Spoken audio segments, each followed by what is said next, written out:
بسم الله الرحمن الرحيم. الحمد لله رب العالمين، والصلاة والسلام على أشرف الأنبياء والمرسلين نبينا محمد وعلى آله وصحبه أجمعين.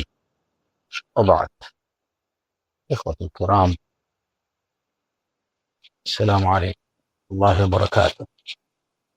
আমাদের আজকের আলোচনা ইমাম বারবারি রাহিমাহুল্লাহ সংকলিত এবং শেখ সালেহ আল ফৌজান হাফিজাহুল্লাহ ব্যাখ্যাকৃত শারহুস সুন্নাহ থেকে, এবং মানে জান্নাত এবং জাহান্নাম সম্পর্কে আলোচনার ধারাবাহিকতায় গতকাল আমরা জান্নাত আলোচনার ধারাবাহিকতায় গতকাল আমরা আদম আলাইহিস সালাতু ওয়াস সালাম তিনি কোন জান্নাতে ছিলেন এবং কোন জান্নাত থেকে বের হয়ে আসছিলেন সে বিষয়ে যে মতবিরোধ রয়েছে উলামায়ে কেরামদের মধ্যে সে বিষয়ে কিছুটা আমরা আলোচনা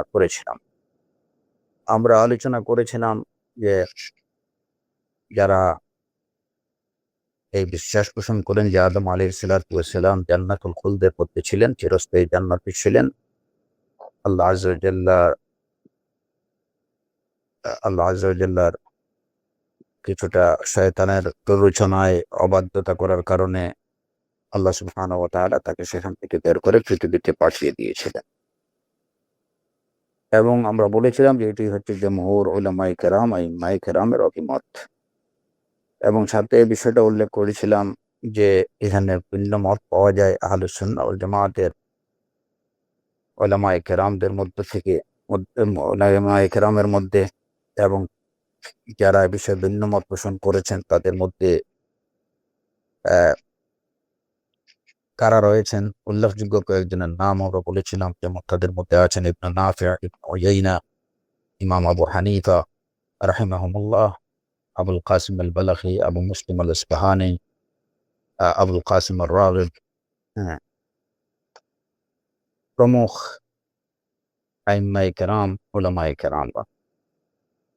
তাদের দাবি আদম আলাইহিস সালাতু ওয়াস সালাম দুনিয়ার একটা জান্নাতে ছিলেন এবং সেখান থেকেই তাকে আল্লাহ আযজা ওয়া জাল বের করে দিয়েছিলেন।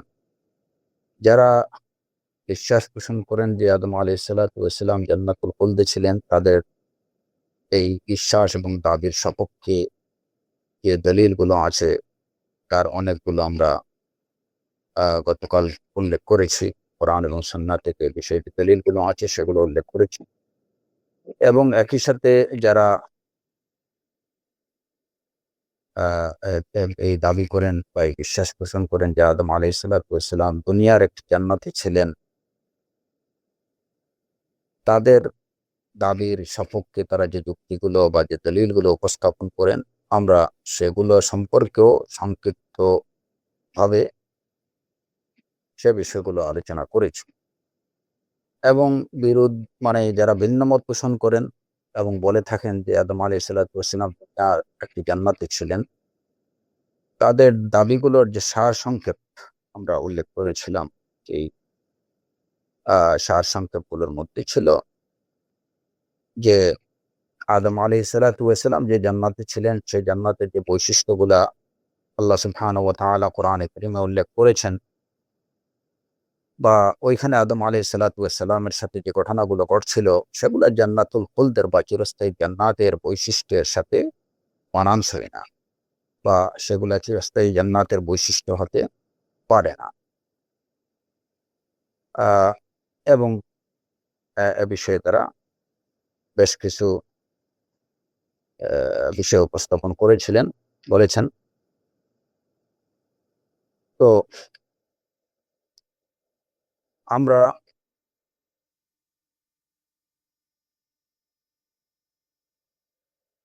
তাদের এই দাবিগুলোর জবাব আমাদের পক্ষ থেকে, জমহুর উলামায়ে কেরামদের পক্ষ থেকে তাদের এই দাবিগুলোর বা এই দলিলগুলোর যুক্তিগুলোর জবাব কি দেওয়া হয়েছে সে বিষয়ে কিছুটা আলোকপাত করব ইনশাআল্লাহ। আসআলুল্লাহ সুবহানাহু ওয়া তাআলা আত-তাওফীক ওয়াস-সাদাদ।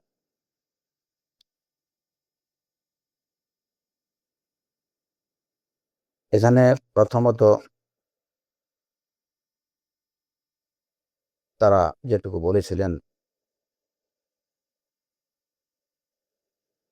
যে জান্নাতুল খুলদ এটা হচ্ছে চিরস্থায়ী জান্নাত, এখানে যারা প্রবেশ করবে তারা কখনো সেখান থেকে বের হবে না। এটা ছিল তাদের একটা কথা। যেহেতু আদম আলাইহিসসালাম ওইখান থেকে বের হয়ে গিয়েছিলেন, সুতরাং বোঝা গেল যে ওইটা চিরস্থায়ী জান্নাত ছিল না।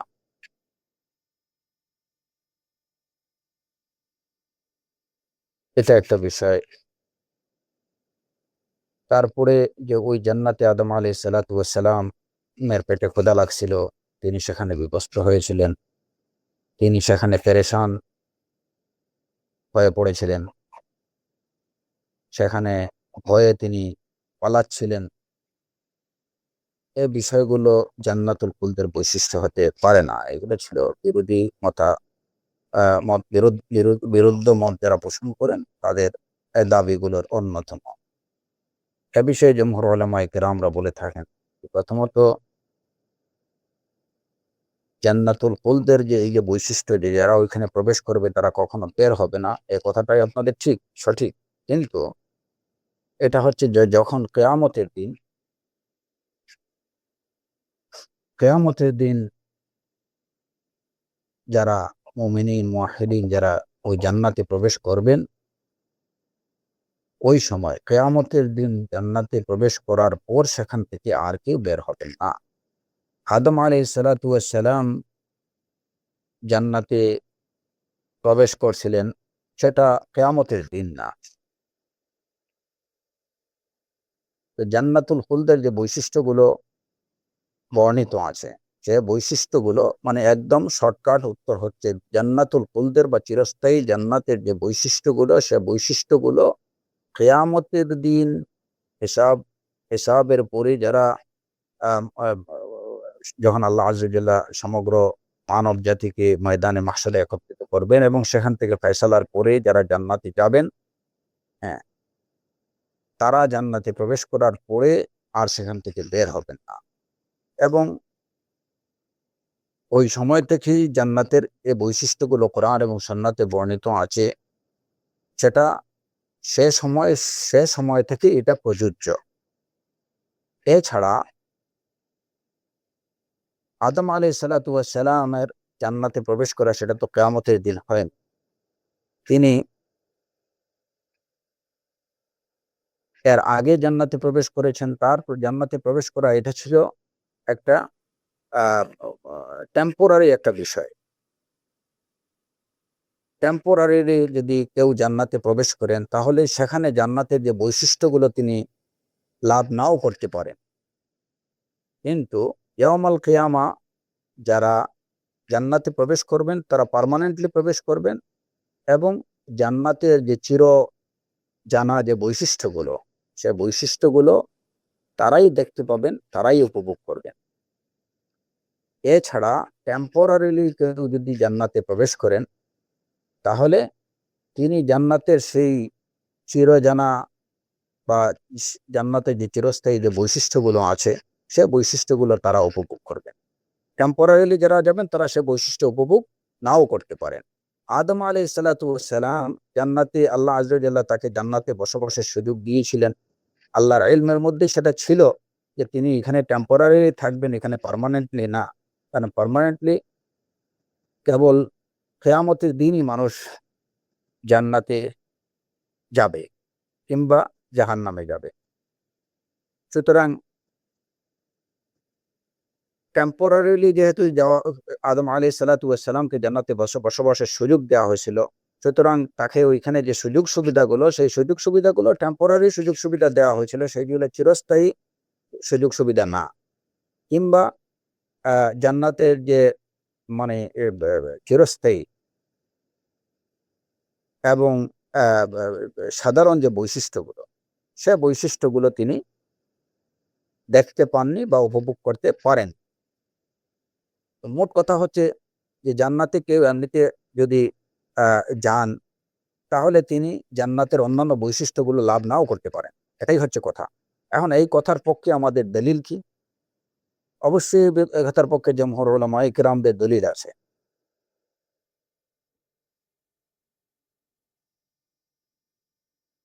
মেরাজের রাতে রাসূলুল্লাহ সাল্লাল্লাহু আলাইহি ওয়াসাল্লাম তিনি জান্নাতে প্রবেশ করছেন। সেখানে অনেক মুমিনদেরকে তিনি দেখতে পেয়েছেন, শুহাদাদেরকে দেখতে পেয়েছেন। হ্যাঁ, তো এবং এই যে সাহিহ বুখারীর একটা হাদিস আছে, রাসূল সাল্লাল্লাহু আলাইহি ওয়াসাল্লাম থেকে বর্ণিত। রাসূল সাল্লাল্লাহু আলাইহি ওয়াসাল্লামের একটা হাদিস, তিনি বলেছেন, দাখালতুল বারিহা আল জান্নাহ ফারাআইতু ইমরাআতান তাতাওয়াদ্দাউ ইলা জানিবি কসরিন। এখন এটা সাহিহ বুখারীর হাদিস, রাসূলুল্লাহ সাল্লাল্লাহু আলাইহি ওয়াসাল্লাম বলছেন। এখন এই যে রাসূলুল্লাহ সাল্লাল্লাহু আলাইহি ওয়াসাল্লাম প্রথমত মেরাজের রাত্রিতে রাসূল সাল্লাল্লাহু আলাইহি ওয়াসাল্লাম জান্নাতে দাখালতুল বারিহা আল জান্নাহ, তিনি জান্নাতে প্রবেশ করলেন। ইসরার মেরাজের রাতে রাসূল সাল্লাল্লাহু আলাইহি ওয়াসাল্লাম জান্নাতে প্রবেশ করলেন। এখন এই জায়গাতে তো প্রশ্ন আসতে পারে যে রাসূল সাল্লাল্লাহু আলাইহি ওয়াসাল্লাম যখন জান্নাতে প্রবেশ করলেন, সে জান্নাত কি দুনিয়ার কোনো জান্নাতে ছিল? মেরাজের রজনীতে রাতে রাসূল সাল্লাল্লাহু আলাইহি ওয়াসাল্লাম যে জান্নাতে প্রবেশ করলেন, সেটা কি দুনিয়ার কোনো জান্নাত ছিল? সেটা তো সেই সপ্ত আকাশের উপরে এই যে জান্নাতুল খুলুদ, যেটা সেই জান্নাতেই তিনি গিয়েছিলেন। সেটার অবস্থায় তিনি পর্যবেক্ষণ করেছেন, দেখেছেন, স্বচক্ষে দেখেছেন। তাহলে ওইখান থেকে বেরিয়ে আসলেন কিভাবে রাসূলুল্লাহ সাল্লাল্লাহু আলাইহি ওয়াসাল্লাম? তারপরে এই যে সাহিহ বুখারী এবং মুসলিমের হাদিস, রাসূল সাল্লাল্লাহু আলাইহি ওয়াসাল্লাম জান্নাতে দেখলেন যে একজন নারী একটা অট্টালিকার সামনে তিনি ওযু করছেন। এখন এখানেও প্রশ্ন আসতে পারে যে জান্নাতে এটা তো যারা বলেন যে আদম আলাইহিস সালাতু ওয়াস সালাম জান্নাতুল খুলুদে ছিলেন না, চিরস্থায়ী জান্নাতে ছিলেন না, এবং এই পক্ষে তারা যে যুক্তি উপস্থাপন করেন যে সেখানে আদম আলাইহিস সালাতু ওয়াস সালামকে আদম আলাইহিস সালাতু ওয়াস সালামের প্রতি বিধিনিষেধ ছিল, লা তাকরাবা হাদিহিস শাজারা, আর জান্নাত সেটা বিধিনিষেধের জায়গা না, ওইখানে কোনো বিধিনিষেধ থাকবে না।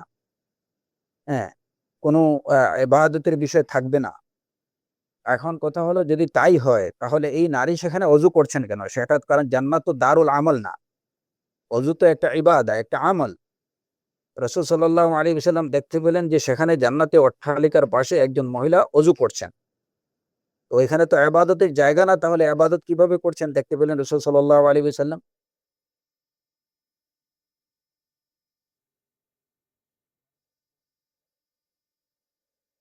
কিভাবে রাসূল সাল্লাল্লাহু আলাইহি ওয়াসাল্লাম ওই জান্নাত দেখে সেখান থেকে বের হয়ে আসতে পারলেন?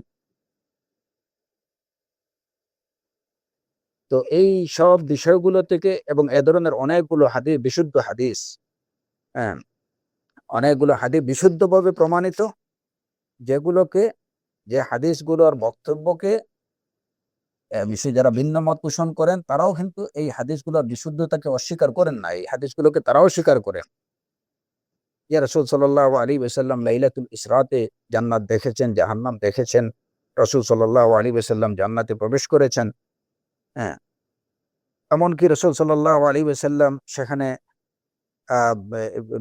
বিলাল রাদিয়াল্লাহু আনহুর চলার শব্দ শুনেছেন, খাসখাসাতু বিলাল রাদিয়াল্লাহু আন। তো এই বিষয়গুলা কিভাবে ঘটলো? এগুলা তো জান্নাতের যে চিরস্থায়ী বা জান্নাতের সাধারণ বৈশিষ্ট্য যেগুলা, সেই বৈশিষ্ট্যগুলোর বিপরীত বিষয়। কিভাবে হলো? এখানে কথা একটাই, যে টেম্পোরারিলি জান্নাতে প্রবেশ করা যেতে পারে। আল্লাহ আজ্জা ওয়া জাল্লা যদি কাউকে জান্নাতে দেন, ইয়াউমাল কিয়ামা কাউকে যদি জান্নাত দেখান, জান্নাতে নিয়ে যাওয়া হয়, জান্নাত দেখানো হয়, তাহলে তিনি জান্নাতের সেই সবগুলো বৈশিষ্ট্য তিনি উপভোগ করবেন, সেটা নাও হতে পারে। We will only জান্নাতের তার চিরচেনা রূপে আমরা জান্নাতকে দেখতে পাবো কখন? ইয়াউমাল কিয়ামা, যখন মানুষ জান্নাতে প্রবেশ করবে, তখনই তার জান্নাত তার চিরচেনা রূপ যেটা আছে, আল্লাহ আজ্জা ওয়া জাল্লা কোরআন এবং সুন্নাতে জান্নাতের যে রূপ, বৈশিষ্ট্য, গুণাবলী বর্ণনা করেছেন, সেই গুণাবলীগুলো তখনই দেখা যাবে, সেই গুণাবলীগুলো তখনই প্রকাশ পাবে। এর আগে জান্নাতের সেই রূপ, বৈশিষ্ট্য, গুণাবলীগুলো প্রকাশ নাও হতে পারে।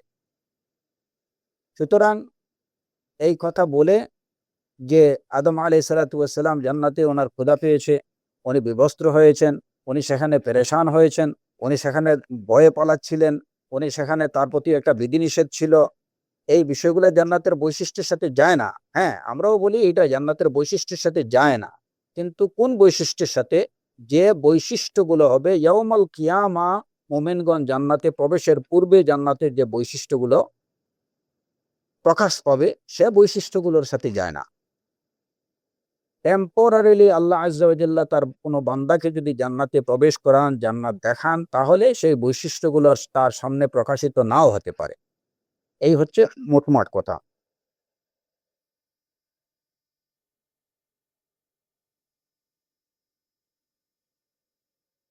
তারা আরেকটা বিষয় বলেছিলেন যে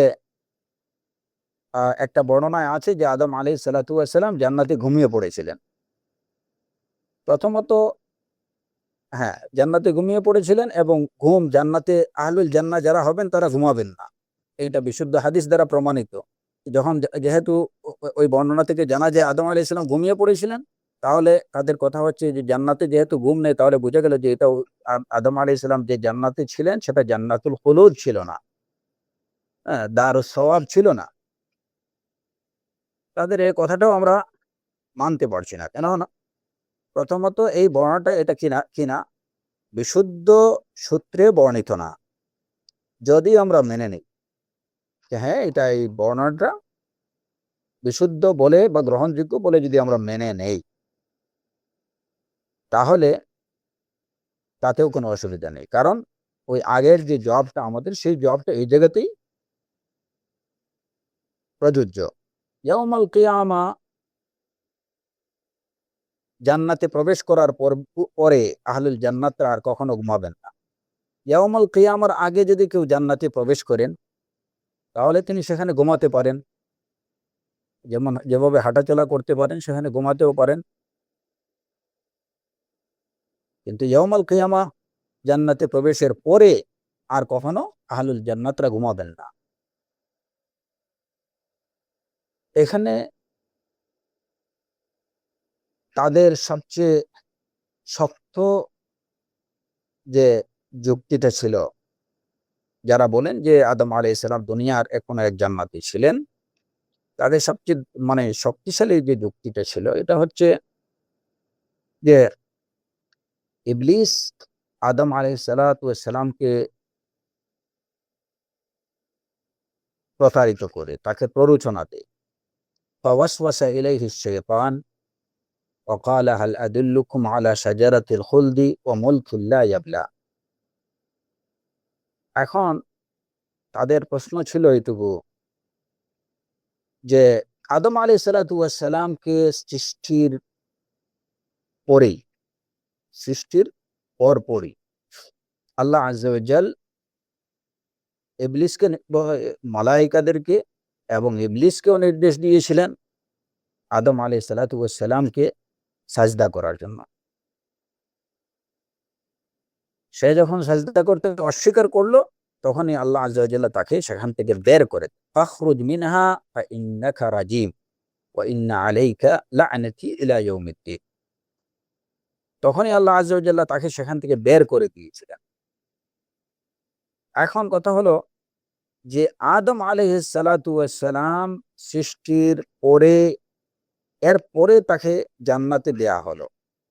তিনি তখন তিনি তিনি তার প্রতি যে নিষেধাজ্ঞা আসছিল, এটা তো অনেক পরে। ইবলিসকে বা এবং মালাইকাদেরকে আদম আলাইহিস সালামকে সাজদা করার যে হুকুম বা নির্দেশ, এই আদেশের অনেক পরে আদম আলাইহিস সালামের প্রতি এই নিষেধাজ্ঞা আল্লাহ আজ্জা ওয়া জাল্লা জারি করেছিলেন, লা তাকরাবা হাদিহিশ শাজারা। এখন কথা হলো যে আদম আলাইহিস সালামের প্রতি এই নিষেধ আসার আগে, অনেক আগেই ইবলিস সেখান থেকে বিতাড়িত হয়ে গেছিল। ফাখরুজ মিনহা, এই নির্দেশটা তার প্রতি অনেক আগেই আসছিল এবং সে জান্নাত থেকে অনেক আগেই বিতাড়িত হয়ে গেছিল। প্রশ্নটা হলো এই জায়গায় যে তাহলে যেহেতু তখনও আদম আলাইহিস সালাম যখন জান্নাতে, তখন ইবলিসকে সেখান থেকে বিতাড়িত করে দেয়া হয়েছে। ইহবিত মিনহা, তাকে ওইখান থেকে জমিনে পাঠিয়ে দেওয়া হয়েছিল। তাহলে জমিনে থেকে ইবলিস, পৃথিবীতে থেকে ইবলিস জান্নাতে বসবাসকারী আদম আলাইহিস সালাতু ওয়াস সালামকে কিভাবে প্রতারিত করলো? কিভাবে তাকে বলল হাল আদুল্লুকুম আলা শাজারাতিল খুলদ, জান্নাতে ওই গাছটা কিভাবে দুনিয়াতে থেকে দেখায় দিল? এটা কি করে সম্ভব? সুতরাং এ থেকে বোঝা যায় যে আদম আলাইহিস সালাতু ওয়াস সালাম সেই সপ্ত আকাশের উপরের জান্নাতে ছিলেন না, তিনি দুনিয়ার কোনো জান্নাতেই ছিলেন। যে কারণে ইবলিসও তখন পৃথিবীতেই ছিল এবং সে সেখানে গিয়ে ওই জান্নাত, ওই গাছটা দেখাই দিয়েছিল, নিষিদ্ধ গাছটা দেখাই দিয়েছিল আদম আলাইহিস সালাতু ওয়াস সালাম। এটা হচ্ছে তাদের একটা প্রবল বা শক্তিশালী একটা যুক্তি। ইবলিস তখন বিতাড়িত হয়ে পৃথিবীতে, তখন আদম আলাইহিস সালাতু ওয়াস সালাম সপ্ত আকাশের উপরে যদি জান্নাতে থাকেন, তাহলে পৃথিবীতে থেকে সেই গাছ কিভাবে সে দেখায় দিল এবং কিভাবে জান্নাতে বসবাসকারী আদম আলাইহিস সালাতু ওয়াস সালামকে সে প্রতারিত করলো? এই যুক্তির একটা শক্তিশালী জবাব আমাদের দরকার। জমহুর উলামায়ে কেরাম এটার জবাব দিয়েছেন। তাদের কথা হলো যে যদিও ইবলিসকে জান্নাত থেকে বিতাড়িত করে দেওয়া হয়েছিল, তাকে পৃথিবীতে পাঠিয়ে দেওয়া হয়েছিল, ওইখান থেকে তাকে তার বসবাসের বা তার রেসিডেন্সিয়াল ভিসা যেটা, এটা একদম কেটে দেওয়া হয়েছিল। তার বসবাসের সুবিধা ওইখানে তাকে দেয়া হয়। কিন্তু কোরআন কিংবা সুন্নাহর অকাট্য কোনো দলিল দ্বারা এটুকু তো জানা যায় না যে তখনও তাকে আকাশে যাওয়ার, যে সে আকাশে হয়তো কিছু সময়ের জন্য তার যাতায়াতটা নিষিদ্ধ করে দেওয়া হয়েছিল, এরকম কোনো কিছু কোরআন এবং সুন্নাহ দ্বারা প্রমাণিত নয়, বরং এর বিপরীত বিষয়টা কোরআনে করিম দ্বারা প্রমাণিত। যেমন কোরআনে করিমে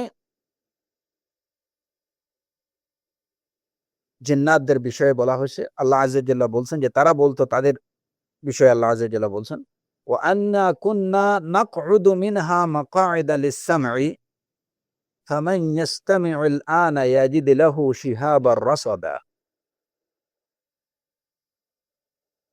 যে আমরা ইন্না কুন্না নাকউদু মিনহা মাকআইদা লিস-সামঈ, আমরা আকাশে আমাদের একটা কি ছিল, স্টেশন ছিল, যেখানে বসে আমরা ওইখানে ফেরেশতা মালায়েকারা কি কথাবার্তা বলেন, আল্লাহর পক্ষ থেকে কি নির্দেশ আসে, সেগুলো সম্পর্কে আমরা কান পাততাম। কিন্তু রাসূলুল্লাহ সাল্লাল্লাহু আলাইহি ওয়াসাল্লামের নবুয়তের পরে ঘটনা সব কি হয়ে গেল, তাদের সবকিছু উলটপালট হয়ে গেল। তারা বলল যে ফামান ইয়াসতামিউল আনা ইয়াজিদ লাহু শিহাবার রাসাদা, ওইখানে গিয়ে এখন কেউ কান পাতলে সাথে সাথে তাকে একটা অগ্নি স্ফুলিঙ্গ বা শিহাব, যেটা তার উপরে নিক্ষেপ করা হয়, অগ্নিগুলা, তার উপরে অগ্নিগুলা নিক্ষেপ করা হয়। এই আয়াত থেকে জানা যায় যে রাসূলুল্লাহ সাল্লাল্লাহু আলাইহি ওয়াসাল্লামের নবুয়ত প্রাপ্তির পূর্ব পর্যন্ত জিন্নাত এবং শায়াতিনদের একটা মহাকাশে তাদের একটা স্টেশন ছিল, তারা সেখানে যেতে পারত। সুতরাং তখনও ইবলিস আল-লাঈন সে আকাশে যেতে পারত এবং আদম আলাইহিস সালাতু ওয়াস সালামকে সে হয়তো কিছু সময়ের জন্য যে সেখানে তাকে সেই গাছের প্রতি, গাছটা তাকে দেখিয়ে দিয়েছে বা বলে দিয়েছে যে ওই গাছের ফল খেলে হাল আদুল্লুকুম আলা শাজারাতিল খুলদি ওয়া মুলকিন লা ইয়াবলা, তাকে প্ররোচিত করেছে, তাকে মিথ্যা শপথ দিয়ে প্রতারিত করেছে। এটা সম্ভব। এর জন্য একদম জান্নাতি ঢুকে তাকে কাজ দেখিয়ে দিতে হবে, সেই প্রয়োজন ইবলিসের ছিল না। দ্বিতীয় বিষয় হলো সে আল্লাহ আযজা ওয়া জাল্লা থেকে এইটুকু চেয়ে নিছে রব্বি ফানজিরনি ইলা ইয়াউমি ইউবআসুন قال إنك من المنظرين إلى يوم الوقت المعلوم। সে আল্লাহ আযজা ওয়া জাল্লা থেকে সময় চেয়ে নিয়েছে এবং সে আল্লাহ আযজা ওয়া জাল্লা থেকে জাল্লার কাছে এটুকু বলে দিয়েছে যে আমি মানব জাতিকে প্রতারিত করব, ইল্লা ইবাদাকা মিনহুমুল মুখলাসিন। এবং আল্লাহ আযজা ওয়া জাল্লা তাকে সেই সুযোগ দিয়েছেন।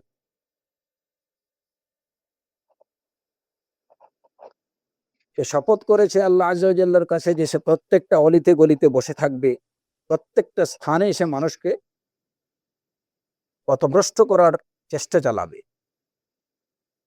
সুতরাং যে কোনোভাবে মানুষকে পথভ্রষ্ট করার, বিভ্রান্ত করার যে ক্ষমতা, সেই অবকাশ আল্লাহ আযজা ওয়া জাল্লা তাকে দিয়েছেন। সেই অবকাশটুকুকে কাজে লাগিয়েই সে হয়তো আদম আলাইহিস সালাতু ওয়াস সালামকে প্রতারিত করেছে, তাকে বিভ্রান্ত করেছে। তাকে জান্নাত থেকে বের করে দেওয়ার সাথে সাথে আল্লাহ আযজা ওয়া জাল্লা তো এইটুকু তো কি তার জন্য অসম্ভব বা তার জন্য নিষিদ্ধ করে দেননি যে সে আল্লাহর কোনো বান্দাকে প্রতারিত করতে পারবে না, ধোঁকা দিতে পারবে না, এবং প্রতারণার শক্তি তার থেকে একদম রহিত হয়ে গেল। এরকম কিছু আল্লাহ আযজা ওয়া জাল্লা বলেননি, বরং কোরআনে কারীমে সুস্পষ্টভাবে যে মানুষকে প্রতারিত করার, মানুষকে বিভ্রান্ত করার যে শক্তি, সময় সে আল্লাহ আযজা ওয়া জাল্লার থেকে চেয়ে নিছে। যে সব দিক থেকে মানুষকে ডানে বামে সব দিক থেকে সে মানুষকে প্রতারিত করার, বিভ্রান্ত করার শক্তি সে আল্লাহ আযজা ওয়া জাল্লা থেকে চেয়ে নিছে।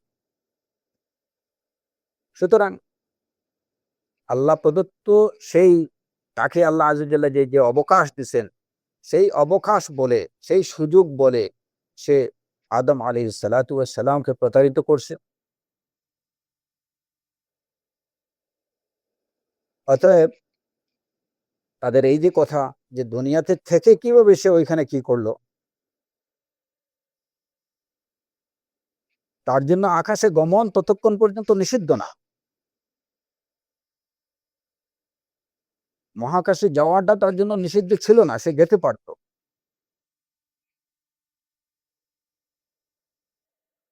অতএব এই দাবিতে আদম আলাইহিস সালাতু ওয়াস সালাম জান্নাতুল খুলুদে ছিলেন না, এই যুক্তিতে এই দাবি করা এটা গ্রহণযোগ্য না। কারণ আকাশে যাওয়া তাদের নিষিদ্ধ হয়েছে রাসূলুল্লাহ সাল্লাল্লাহু আলাইহি ওয়াসাল্লামের নবুয়তের পরে, নবুয়ত লাভের পরে।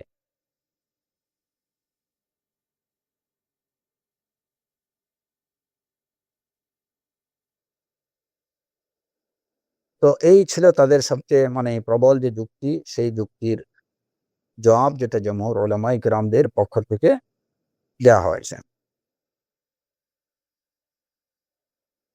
আমরা আশা করি যে এতটুকু আলোচনা দ্বারা আমাদের কাছে এই বিষয়টা সুস্পষ্ট যে আদম আলাইহিস সালাতু ওয়াস সালামকে আল্লাহ আযজা ওয়া জাল্লা জান্নাতুল খুলুদে বসবাসের সুযোগ দিয়েছিলেন এবং সেখান থেকেই তাকে দুনিয়াতে পাঠানো হয়েছে।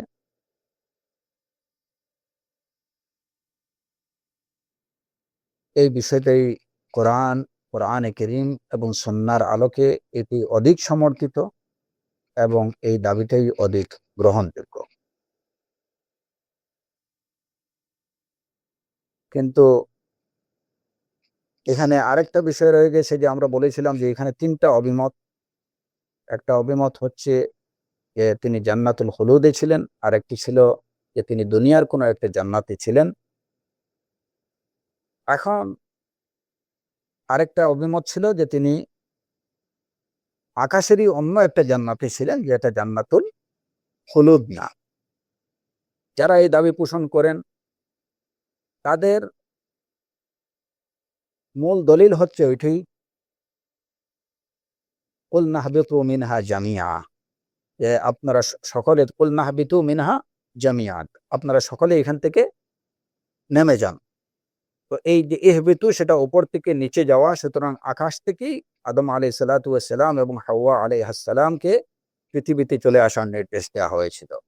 তো ওনারা এই দলিল বলেই বলেন যে সেটা আকাশেরই একটা জান্নাত ছিল। কিন্তু যেহেতু ওই যে বৈশিষ্ট্য বা অন্যান্য যে বিষয়গুলো আদম আলাইহিস সালাতু ওয়াস সালামের সাথে সেখানে হয়েছিল, সেগুলো যেহেতু জান্নাতুল খুলুদের বৈশিষ্ট্যের সাথে মানানসই না, সে কারণ তারা বলেন যে হয়তো আকাশেই ছিলেন, কিন্তু সেটা ভিন্ন একটা জান্নাতে, যেটা জান্নাতুল খুলুদ না।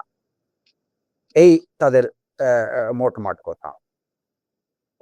যারা বলেন যে দুনিয়ার জান্নাতে ছিলেন, তাদের কেউ কেউ যে এই দুনিয়ার জান্নাতটা কোথায় হতে পারে, এটা একটা প্রশ্ন থেকে গেল। দুনিয়ার জান্নাতটা কোথায় হতে পারে? তাদের কেউ কেউ বলেছেন যে সেই জান্নাত ছিল ইয়ামানের এডেনে। ইয়ামানের এডেনে সেই জান্নাত ছিল। এই মত বা এই এরকম দাবি যারা করেন, তাদের মধ্যে একজন হলেন ওয়াহাব ইবনে মুনাব্বিহ রাহিমাহুল্লাহ। যে আদম আলাইহিস সালাতু ওয়াস সালামকে আল্লাহ আযজা ওয়া জাল্লা দুনিয়ার যে জান্নাতে রেখেছিলেন, সেটা ইয়ামানে অবস্থিত এবং সেটা এডেনে। কেউ কেউ বলছেন যে সানা থেকে 6 মাইল দূরে একটা একটা জান্নাত বা একটা উদ্যানে তিনি ছিলেন, এবং সেখানে নাকি এই যে আপনার প্যারাডাইস অফ আদম নামে একটা জায়গা চিহ্নিত আছে। আর ওইখান থেকে 4টা নদী প্রবাহিত হয়েছে, যে নদীগুলো এখনো আছে। এর মধ্যে 2টা হচ্ছে দাজলা এবং ফোরাত। তো আলা কুল্লি হাল, যেহেতু আমরা এই কথাতে বিশ্বাসী না যে আদম আলাইহিস সালাম দুনিয়ার কোনো জান্নাতে ছিলেন, সুতরাং এ বিষয়ে আর বেশি কিছু বলার আমাদের কোনো প্রয়োজন নেই। কিন্তু বিরুদ্ধবাদীদের, তাদের যে বিরুদ্ধ মত যারা পোষণ করেন, তাদের এই দলিলগুলো সম্পর্কে জানা থাকা এবং এর জবাবগুলো, সংক্ষিপ্ত জবাবগুলো আমাদের জানা থাকা দরকার। তাহলে ভিন্ন মত কখনো আসলে সে বিষয়ে আমরা ইনশাআল্লাহ মানে বিভ্রান্ত হব না।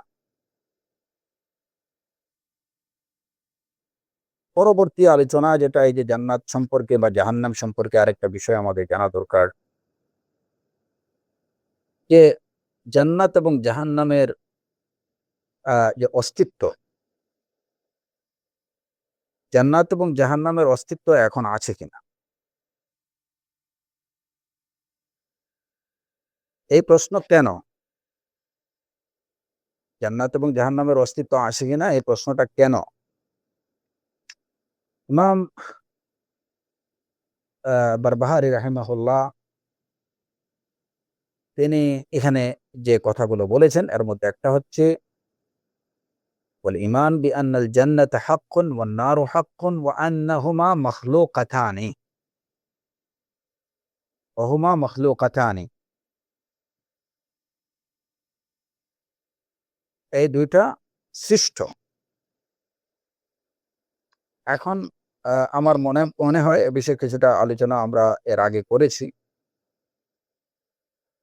তারপরেও এখানে একটু আলোচনা করে নিলে ইনশাআল্লাহ পিছনের বিষয়গুলা আমাদের মনে পড়ে যাবে ইনশাআল্লাহ।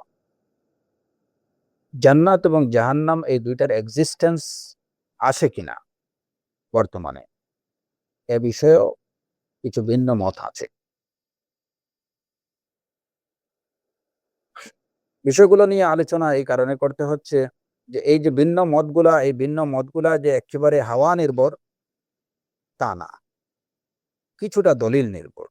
যে কারণে সেগুলো আমরা কিছুটা আমলে নিতে হচ্ছে এবং আমলে নিয়ে সেগুলো নিয়ে আমরা আলোচনা করছি। যদি কোনো বিষয় এরকম হয় যেগুলো কোনো অস্তিত্ব নেই, অনর্থক, সম্পূর্ণ অনর্থক, হ্যাঁ, তাহলে ওইগুলা নিয়ে আমাদের আলোচনার প্রয়োজন নেই।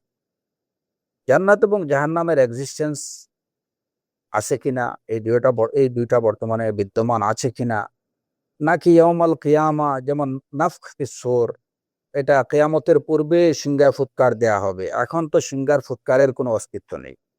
হ্যাঁ, তারপরে এই যে ময়দানে মাহশার বা হাসরের মাঠ, হাসরের মাঠের অস্তিত্ব কিয়ামতের দিন সেটা হবে, এটা এখন নেই।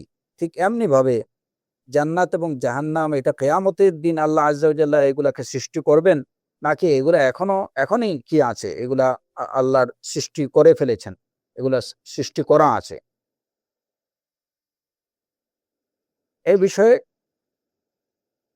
কেউ কেউ ভিন্ন মত পোষণ করেন। কারো কারো দাবি হচ্ছে যে না, জান্নাত এবং জাহান্নাম হক, এর মধ্যে কোনো সন্দেহ নেই, কিন্তু বর্তমানে এগুলোর অস্তিত্ব নেই।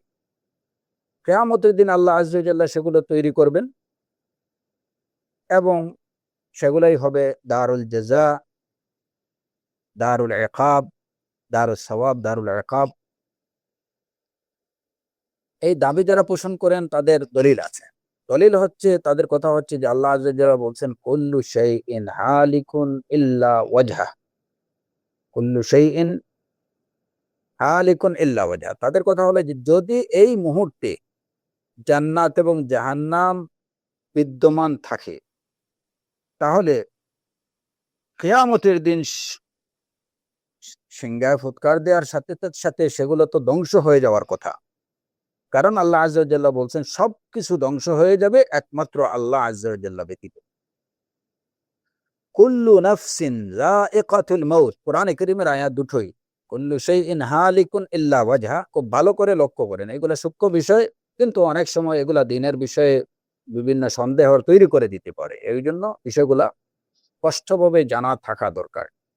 যদি কেউ বলে যে আল্লাহ আযজা ওয়া জাল্লা বলছেন সূরাতুল কাসাসের আয়াত, কুল্লু শাইইন হালিকুন ইল্লা ওয়াজহা, সব কিছু ধ্বংসশীল একমাত্র আল্লাহ ব্যতীত। এবং সূরাতু আলে ইমরানে আল্লাহ আযজা ওয়া জাল্লা ইরশাদ করেছেন কুল্লু নাফসিন যায়িকাতুল মাউত, প্রত্যেক নফস, প্রাণী মরণশীল, মৃত্যুর স্বাদ আস্বাদনকারী। প্রত্যেক প্রাণ বা প্রত্যেক প্রাণী মৃত্যুর স্বাদ আস্বাদনকারী। কুল্লু নাফসিন যায়িকাতুল মাউত। কোরআনে কারীমে আল্লাহ আযজা ওয়া জাল্লা বলছেন কুল্লু মান আলাইহা ফান ওয়া ইয়াবকা ওয়াজহু রাব্বিকা যুল জালালি ওয়াল ইকরাম।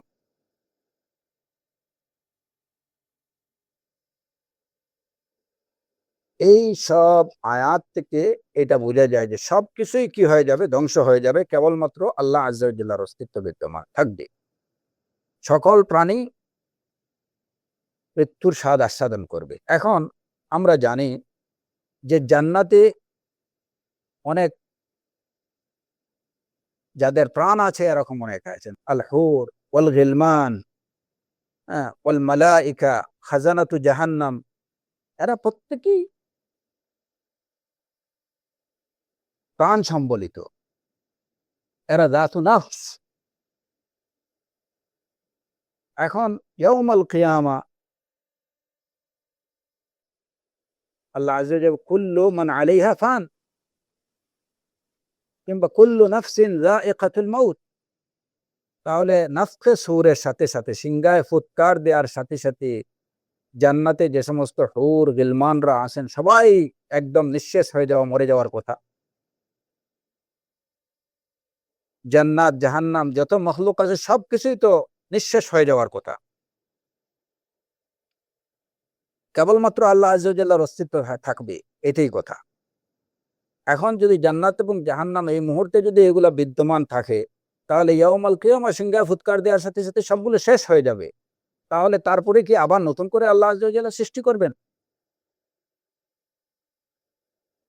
এই দলিলের ভিত্তিতে তাদের যুক্তি হলো, এই দলিলের আলোকে তারা যে যুক্তি পেশ করেন, সেই যুক্তির ভিত্তিতে তারা বলেন যে এ কারণেই আমরা আমাদের বিশ্বাস যে এই মুহূর্তে জান্নাত এবং জাহান্নামের অস্তিত্ব বিদ্যমান নেই। এই মুহূর্তে জান্নাত এবং জাহান্নাম নেই, এর এক্সিস্টেন্স নেই। ইয়াউমাল কিয়ামা আল্লাহ আযজা ওয়া জাল্লা নাফখে সূরের পরে, সিংহায় ফুৎকারের পরে সবকিছু কি হয়ে যাবে, তারপরে ময়দানে মাহশরে সবাই সমবেত হবে, তখন আল্লাহ আযজা ওয়া জাল্লা জান্নাত এবং জাহান্নাম সৃষ্টি করবেন। এখন এইগুলা নেই, তবে জান্নাত এবং জাহান্নাম এগুলা থাকবে ইয়াউমাল কিয়ামা, আমরা তাতে বিশ্বাস করি। এই হচ্ছে তাদের কথা।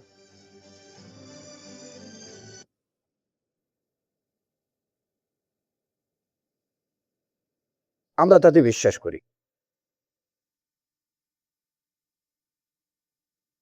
তাদের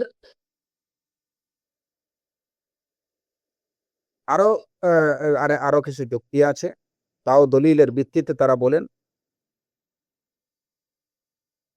যে তিরমিজির হাদিস এবং হাদিস হাসানুন গরীব,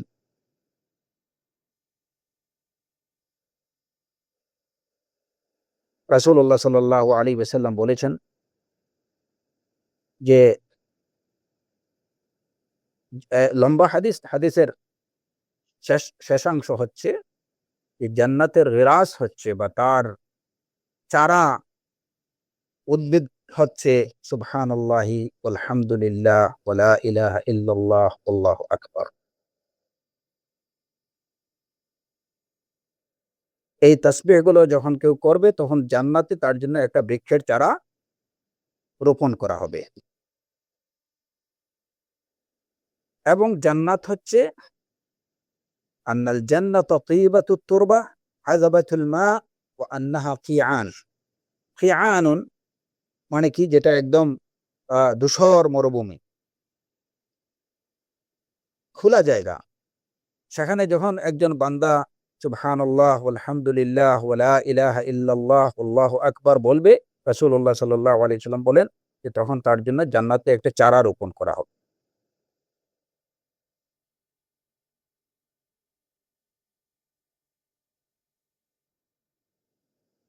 এমনি ভাবে রাসূল সাল্লাল্লাহু আলাইহি ওয়াসাল্লাম থেকে আরেকটি হাদিস বর্ণিত। এই হাদিস হাসানুন সাহিহ এবং তাও তিরমিজিতে বর্ণিত হাদিস। রাসূলুল্লাহ সাল্লাল্লাহু আলাইহি ওয়াসাল্লাম বলেছেন, মান ক্বালা সুবহানাল্লাহি ওয়া বিহামদিহি উরিসাত লাহু নাখলাতুন ফিল জান্নাহ। যে সুবহানাল্লাহ, যে ব্যক্তি সুবহানাল্লাহ ওয়া বিহামদিহি বলবে তার জন্য জান্নাতে একটি খেজুরের চারা বপন করা হবে।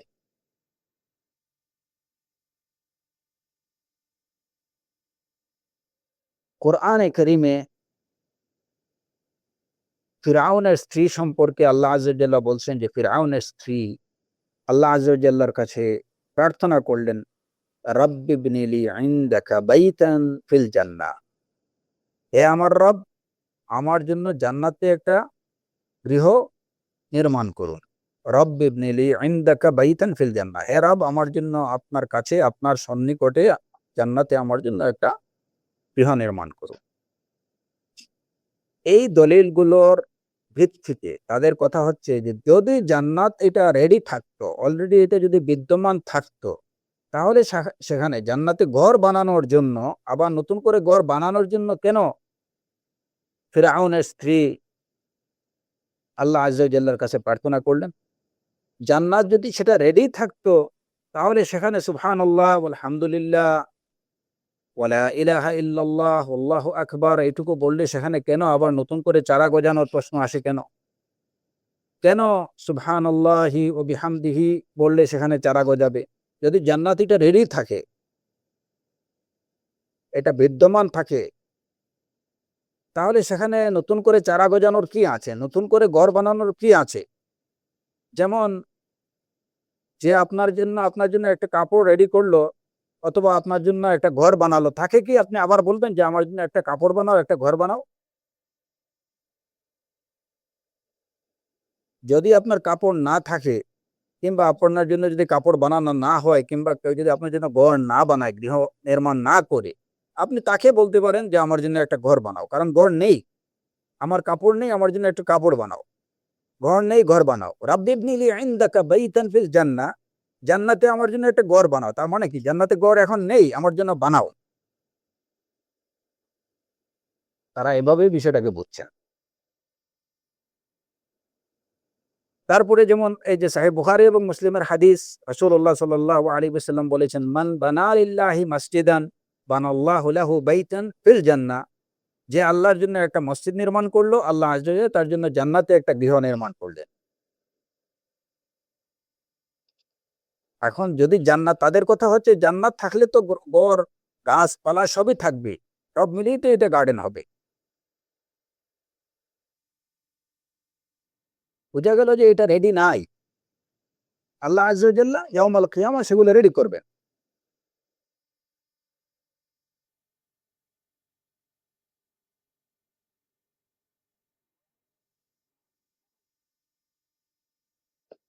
এরপরে যেমন আবু মুসা আল আশআরী রাদিয়াল্লাহু আনহু থেকে বর্ণিত আরেকটি হাদিস, রাসূলুল্লাহ সাল্লাল্লাহু আলাইহি ওয়াসাল্লাম বলেছেন, সেটাও তিরমিজির হাদিস, মুসনাদে আহমদের হাদিস,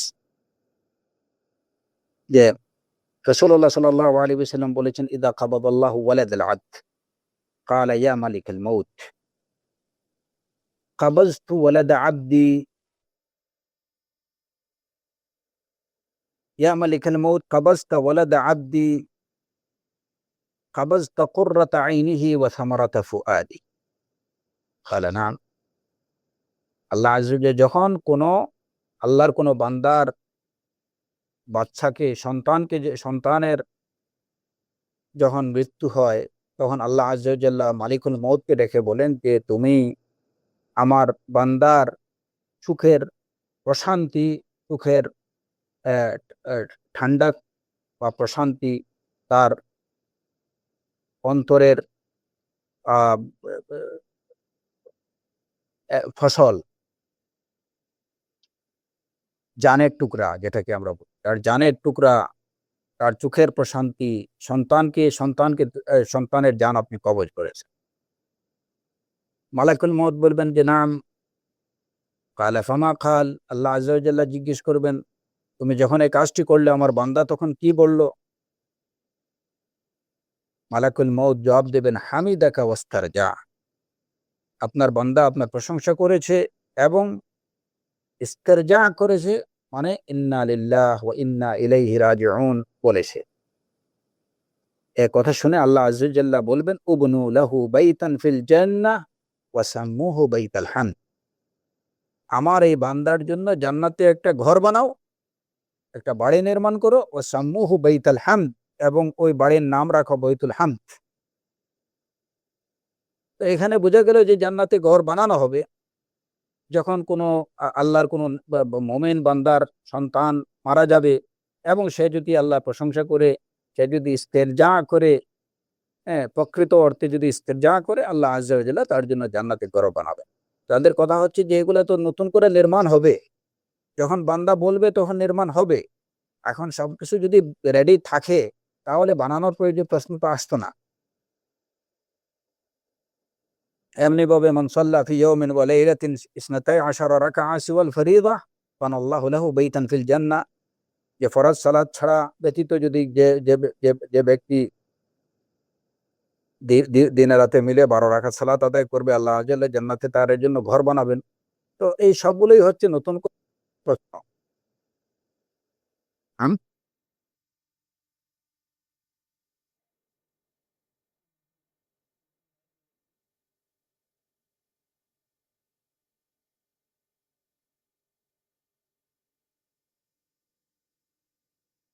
না, না, না, না, না, যে বান্দার না, আবু মুসা আশআরী রাদিয়াল্লাহু থেকে বর্ণিত যে হাদিস, রাসূলুল্লাহ সাল্লাল্লাহু আলাইহি ওয়াসাল্লাম বলেছেন ইযা কাবাদাল্লাহু ওয়ালাদাল আবদি, আর কোনো বান্দার সন্তানের যদি প্রাণ হরণ করেন, আল্লাহ আযজা ওয়া জাল্লা প্রাণ হরণ করেন, তখন তিনি ক্বালা ইয়া মালাকুল মউত কাবাজতা ওয়ালাদা আবদি কাবাজতা কুররাতা আইনিহি ওয়া সামারাতা ফুআদি, হে মালিকুল মউত আপনি আমার বান্দার তার চোখের প্রশান্তি, তার কলিজার টুকরো সন্তানের প্রাণ হরণ করেছেন। মালিকুল মউত বলবেন হ্যাঁ। কালা ফামা কাল, সে কি বলল?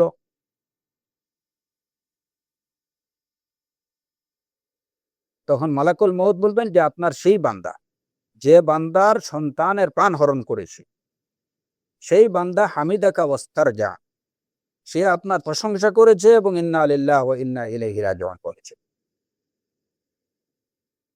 সন্তানের বাবা, হ্যাঁ, না, আল্লাহ আযজা ওয়া জাল্লা তখন নির্দেশ দিবেন উবনু লাহু বাইতান ফিল জান্নাতি ওয়া সাম্মুহু বাইতাল হামদ, সেই সন্তানের বাবার জন্য জান্নাতে একটা বাড়ি নির্মাণ করো এবং সেই বাড়ির নাম রাখো বাইতুল হামদ। যে মুমিন ব্যক্তি তার সন্তান মারা যাওয়ার পরে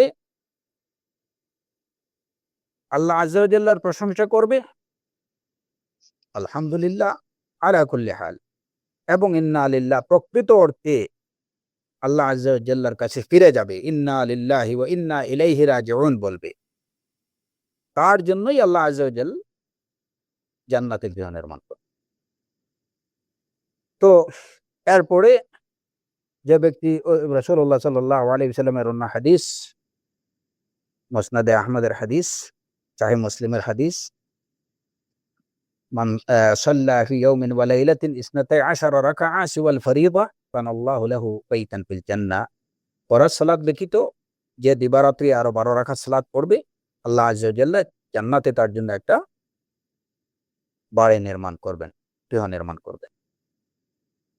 তো এই সব হাদিস থেকে জানা যায় যে জান্নাতে নতুন করে বাড়ি নির্মাণের বান্দা যখন আমল করবে তখন তার জন্য বাড়ি নির্মাণ করা হবে। তো বাড়ি নির্মাণের প্রশ্ন যেখানে আসে, বোঝা গেল যে জান্নাত এটা কিনা রেডিমেড, একদম রেডিমেড নেই, প্রস্তুত নেই, এটাকে প্রস্তুত করা হবে।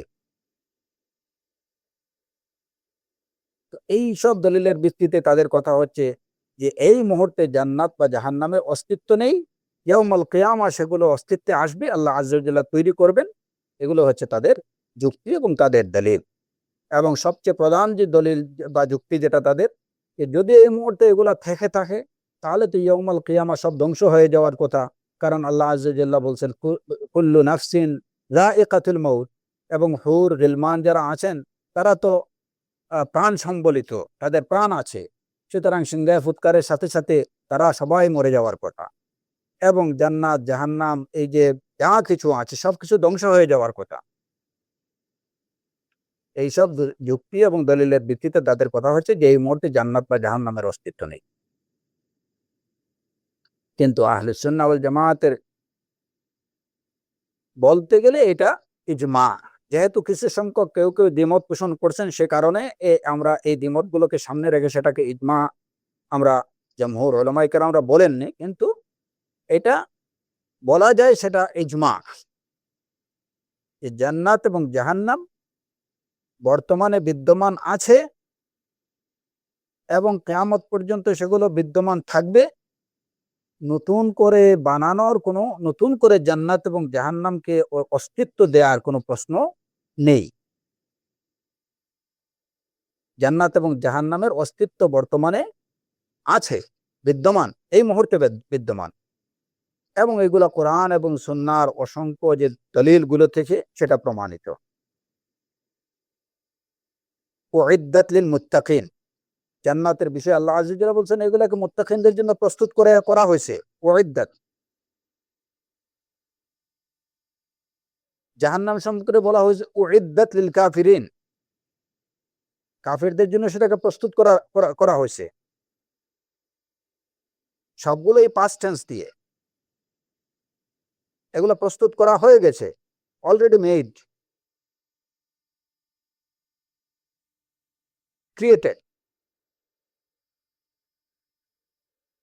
এবং রাসূলুল্লাহ সাল্লাল্লাহু আলাইহি ওয়াসাল্লামের সম্পর্কে রাসূল সাল্লাল্লাহু আলাইহি ওয়াসাল্লামের হাদিস অসংখ্য অসংখ্য হাদিস।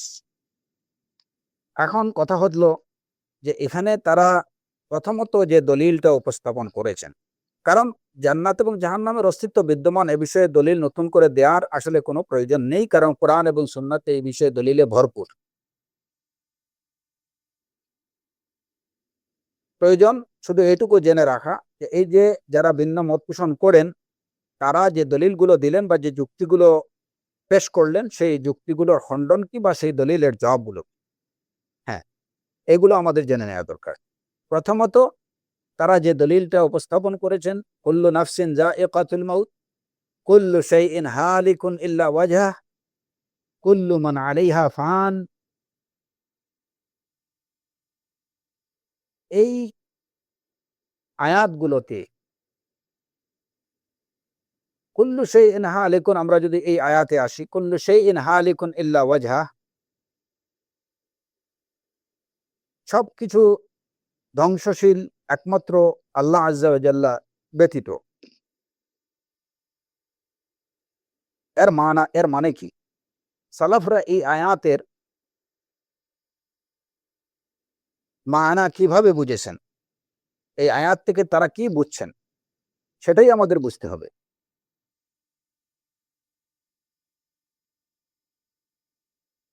এই জবাবে যাওয়ার আগে প্রথমত আমরা বলবো তাদেরকে যে আপনারা যে জান্নাত এবং জাহান্নাম এই মুহূর্তে নেই, এই কথা দ্বারা আপনারা কি বোঝাতে চেয়েছেন? যদি আপনাদের উদ্দেশ্য হয়ে থাকে এটুকু যে না, জান্নাত এবং জাহান্নামের অস্তিত্ব আদৌ বিদ্যমান নেই, তাহলে আমরা আপনাদের সাথে একমত নই।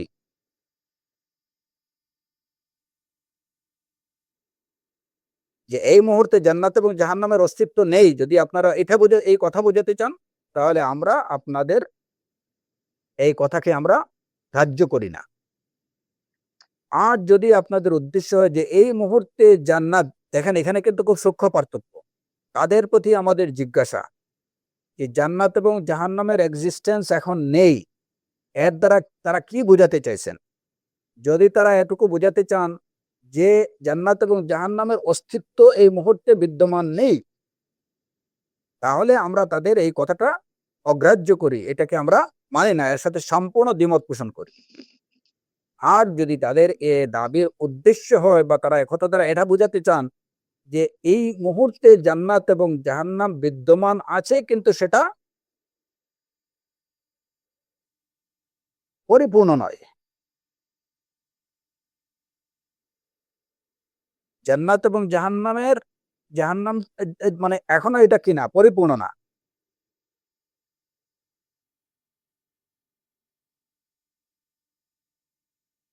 তাহলে আমরা তাদের এই বিশেষ করে তারা জান্নাতের বিষয়ে যে কথাটা বলছেন, এবং আমরা জান্নাতের অস্তিত্বকে এই মুহূর্তে যদি এই সমস্ত বিশেষ করে এই যে আদিল্লাগুলো, সেই আদিল্লাগুলোর ভিত্তিতে তারা যেহেতু জান্নাতে নতুন করে ঘর বানানোর, জান্নাতে নতুন করে চারা গজানোর জন্য এই যে সুবহানাল্লাহি ওয়া বিহামদিহি, এই সব দলিলের ভিত্তিতে তারা বিশেষ করে জাহান্নামের বিষয়টা পরে আসবে, বিশেষ করে তারা জান্নাতের বিষয়ে বলছেন। যদিও আমি এর আগে আলোচনায় ইতিমধ্যে আলোচনায় জান্নাত এবং জাহান্নাম দুইটাকে একই সাথে বলছি। জাহান্নামের বিষয়টা অস্তিত্ব আছে না, এটা পরে আলোচনা করব আমরা। এই যে দাবিগুলো, তারা বিশেষ করে জান্নাতের অস্তিত্ব এই মুহূর্তে নেই বলে দাবি করেছেন। এই মুহূর্তে জান্নাতের অস্তিত্ব নেই। আমরা এখন যে জবাবগুলো দিচ্ছি সেগুলো জান্নাতের অস্তিত্ব প্রমাণের জন্য দিচ্ছি। এই মুহূর্তে জান্নাতের অস্তিত্ব নেই বলে আপনারা যদি বোঝাতে চান যে জান্নাতের অস্তিত্ব আদৌ নেই, তাহলে আমরা আপনাদের সাথে দ্বিমত পোষণ করছি। আর আপনারা যদি বলেন যে জান্নাতের অস্তিত্ব আছে কিন্তু সেটা ইনকমপ্লিট, পরিপূর্ণ না, এটাকে ডে বাই ডে আল্লাহ আযজা ওয়া জাল্লা তার বান্দার আমলের উপরে নির্ভর করে এটাকে পরিপূর্ণ করতেছেন, এটাকে ডেকোরেটেড করতেছেন, এটা ডেকোরেশন হচ্ছে, তাহলে আপনাদের এই কথাটা আমরা মানতে পারি।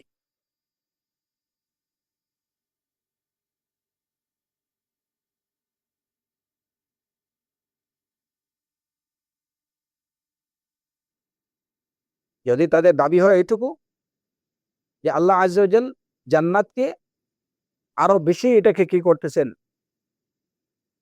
এটা সৌন্দর্যতা এবং তার মানে উপকরণ, বিভিন্ন উপকরণ দিয়ে এটাকে আরো বেশি সাজসজ্জিত করতেছেন, আরো বেশি আরামপ্রদ করতেছেন,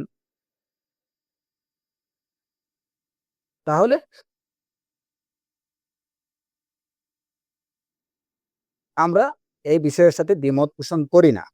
বরং আমরা এটা বলি যে মুমিনরা যখন জান্নাতে প্রবেশ করবেন, তখন আল্লাহ আযজা ওয়া জাল্লা সেখানে আরো বেশ কিছু বিষয় অ্যাড করবেন জান্নাতের মধ্যে।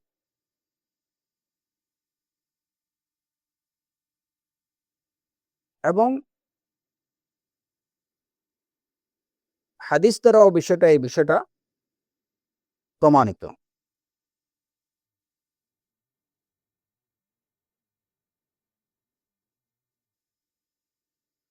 এ বিষয়ে অনেকগুলো আসার আছে যে মালায়েকারা বান্দা যতক্ষণ পর্যন্ত নেক আমল করতে থাকে, মালায়েকারা তার জন্য জান্নাতে চারা রোপণ করতে থাকেন। বান্দা যখন নেক আমল থেকে সে বিরত থাকে, তখন মালায়েকারাও জান্নাতের তার জন্য যে কাজ, সেই কাজ থেকে বিরত হন। অনেকগুলো আসার দ্বারা এই বিষয়টা প্রমাণিত। এখন এখানে তারা যে অন্য যে হাদিসগুলো আনছেন, আমরা প্রথমে হাদিসগুলোর জবাব দিতে চাচ্ছি। যে সুবহানাল্লাহ আলহামদুলিল্লাহ ওয়ালা ইলাহা ইল্লাল্লাহ এটা বললে জান্নাতে তার জন্য চারা রোপণ করা হয়। হ্যাঁ, এই রকম যে হাদিসগুলো বা মসজিদ বানালে তার জন্য জান্নাতে ঘর বানানো হয়, তো এই বিষয়গুলা তাদের আমাদের যে দাবি যে জান্নাত ইতিমধ্যে আছে, জান্নাতের অস্তিত্ব বিদ্যমান, সেখানে যখন বান্দা আমল করবে তখন তার জন্য আরো নতুন কিছু উপকরণ অ্যাড হবে। কারণ জান্নাতটা এরকম না যে এটা সংকীর্ণ, যে এখানে 2টা বিল্ডিং করলে পরে আর 3 নম্বর বিল্ডিং করা আর এখানে কোনো কি নেই, সুযোগ নেই। যে জমি একদম মানে সংকীর্ণ এবং লিমিটেড। 100টা চারা গাছের পরে ওইখানে আর গাছ বৃক্ষরোপণ করা যাবে না, ওরকম জমি ওইখানে নেই। জান্নাতকে ওইভাবে ভাবার কোনো অবকাশ নেই। জান্নাত আরদুহা সামাওয়াত ওয়াল আরদ, জমিন এবং আকাশ সম পরিমাণ হচ্ছে তার দৈর্ঘ্য এবং প্রস্থ। তার প্রস্থটা হচ্ছে জমিন এবং আসমানের সম পরিমাণ। আরদুহা সামাওয়াত ওয়াল আরদ উইদ্দাত লিল মুত্তাকিন। আল্লাহ আজ্জা ওয়া জাল্লা ওইখানে তার জন্য অনেক কিছু তৈরি করে রেখেছেন, এবং তার আমলের উপরে নির্ভর করে প্রতিদিন তার ওইখানে আরো অনেক কিছু উপকরণ, নতুন উপকরণ সেখানে সংযোজিত হচ্ছে। এবং ফাইনালি যখন মুমিন বান্দা জান্নাতে প্রবেশ করবে তখন সেখানে আল্লাহ আজ্জা ওয়া জাল্লা আরো অনেকগুলো উপকরণ অ্যাড করবেন। জান্নাতের ডেকোরেশন এটা কমপ্লিট হয়ে গেছে, যে ওইখানে কোনো এডিশন, কোনো কিছু অ্যাড করা হবে না, নতুন কোনো উপকরণ সেখানে আর দেয়া হবে না। আমরা সেটা বলছি না। আমাদের দাবি হচ্ছে, বিশ্বাস হচ্ছে, আকীদা হচ্ছে জান্নাত বিদ্যমান আছে, জান্নাতের সুখ সামগ্রী বিদ্যমান আছে। বান্দার আমলের উপরে নির্ভর করে তার সুখ সামগ্রীর উপকরণগুলো ডে বাই ডে এগুলো আরো বৃদ্ধি পাচ্ছে। ইয়াউমাল কিয়ামা বান্দা যখন তার গৃহে প্রবেশ করবে সেখানে আল্লাহ আজ্জা ওয়া জাল্লা আরো নতুন অনেক কিছু তার জন্য সংযোজন করে দেবেন। এই যে হাদিসগুলোতে যেখানে মসজিদ বানালে তার জন্য গৃহ নির্মাণ করা হবে জান্নাতে, তার জন্য হয়তো ইতিমধ্যে অনেকগুলো গৃহ আছে, আল্লাহ আজ্জা ওয়া জাল্লা আরো গৃহ নির্মাণ করে দেবেন। সেখানে তাকে ছায়া দেওয়ার জন্য অবশ্যই সেখানে কি আছে, অনেকগুলো বৃক্ষ আছে। সুবহানাল্লাহ ওয়া বিহামদিহি বলবে তার তার তার উদ্যান, তার জন্য নির্ধারিত উদ্যান, সেটা আরো বেশি ফলে ফুলে বৃক্ষে, এটা আরো বেশি সমৃদ্ধ হবে। আল্লাহ আজ্জা ওয়া জাল্লা সেটাকে আরো বেশি সমৃদ্ধ করবে।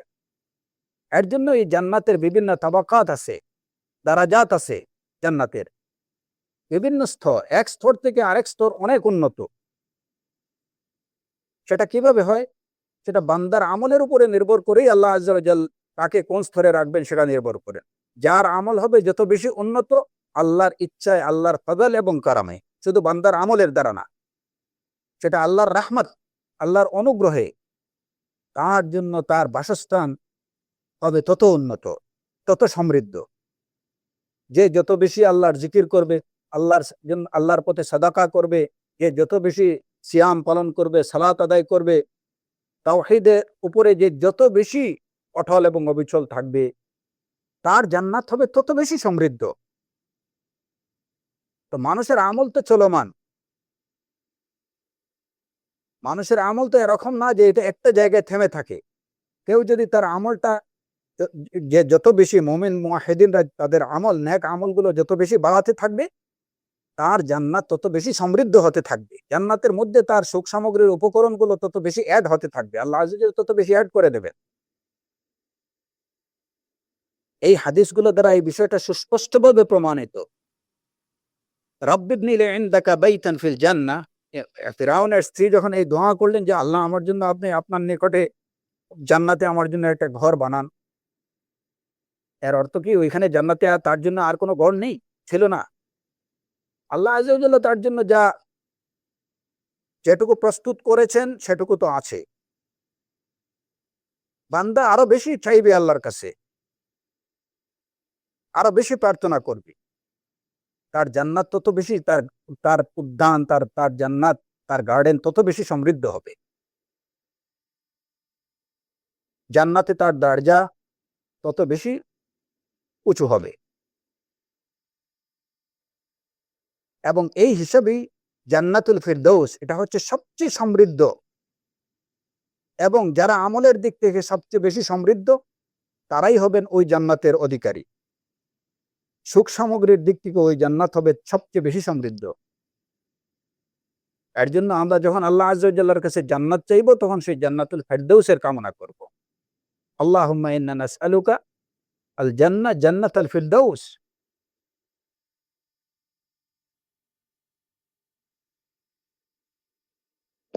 এই হলো তাদের উপস্থাপিত এই এই এই দলিলগুলোর জব। রয়ে গেল যেটা কুল্লু শাইইন হালিকুন ইল্লা ওয়াজহা। তাদের প্রথম যে কথা, যে যদি কিয়ামতের আগে এখন যদি জান্নাত বিদ্যমান থাকে তাহলে সেখানে তো যারা প্রাণী আছেন, মালাইকারা আছেন, হুর গিলমানরা আছেন, সবাই তো একদম মরে যাওয়ার কথা সিংহায় ফুৎকার দেওয়ার সাথে সাথে।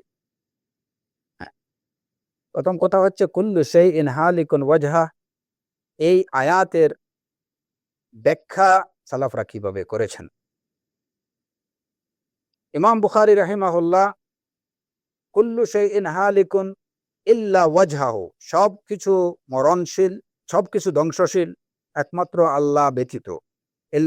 এখানে ইল্লা ওয়াজহাহু বলতে এর ব্যাখ্যায় তিনি বলেছেন একমাত্র আল্লাহ ব্যতীত মানে কি, ইল্লা মুলকাহু, আল্লাহর মুলক, আল্লাহর রাজত্ব ব্যতীত। এটা একটা ব্যাখ্যা। আরেকটা ব্যাখ্যা হচ্ছে যে সবকিছু ধ্বংসশীল একমাত্র আল্লাহ ব্যতীত, আল্লাহর ওয়াজহ ব্যতীত। এর অর্থ হচ্ছে যে সেই সব বিষয় ব্যতীত যেগুলো দ্বারা আল্লাহর সন্তুষ্টি কামনা করা হয়, সেই বিষয়গুলো ছাড়া অন্য সবকিছু ধ্বংস হয়ে যাবে। কুল্লু শাইইন হালিকুন ইল্লা মা উরিদা বিহি ওয়াজহাহু সুবহানাহু ওয়া তাআলা। তাহলে এখানে কুল্লু শাইইন হালিকুন ইল্লা ওয়াজহা এর দুইটা অর্থ আমরা পেলাম। একটা হচ্ছে এটা ইমাম বুখারী রাহিমাহুল্লাহ এই আয়াতের ব্যাখ্যা বলে। দুটো অর্থ পেলাম, একটা হচ্ছে কুল্লু সবকিছু ধ্বংস হয়ে যাবে একমাত্র আল্লাহর রাজত্ব ব্যতীত, ইল্লা মুলকাহু। আরেকটা বিষয় হচ্ছে যে সবকিছু ধ্বংস হয়ে যাবে কেবল তা ছাড়া যেগুলো আল্লাহর সন্তুষ্টির জন্য করা হয়, সেসব বস্তু ছাড়া সবকিছু ধ্বংস হয়ে যাবে।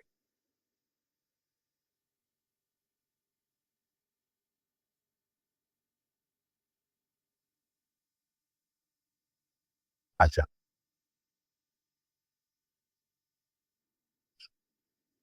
এই গেল একটা ব্যাখ্যা। তাহলে এই ব্যাখ্যা থেকে আমরা কি বুঝি, যে এখানে আল্লাহর মুলক, আল্লাহর রাজত্ব থাকবে। কুল্লু শাইইন হালিকুন ইল্লা ওয়াজহাহু ইল্লা মুলকাহু, আল্লাহর রাজত্ব ব্যতীত সবকিছু থাকবে।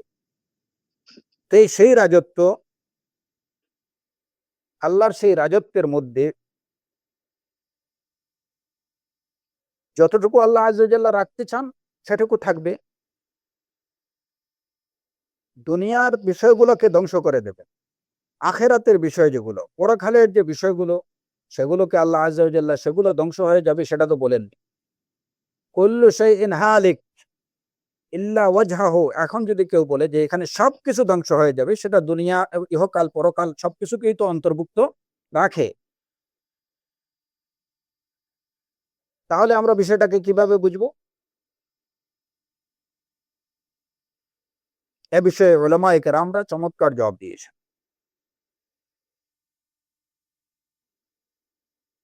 প্রথমত এই আয়াতের ইমাম বুখারী রাহিমাহুল্লাহ এখানে দুইটা বিষয়, এই যে দুইটা ব্যাখ্যা দিয়েছেন সেই ব্যাখ্যাগুলো আমরা মনে রাখি, পরবর্তী আলোচনায় আমরা সেটা আসছি।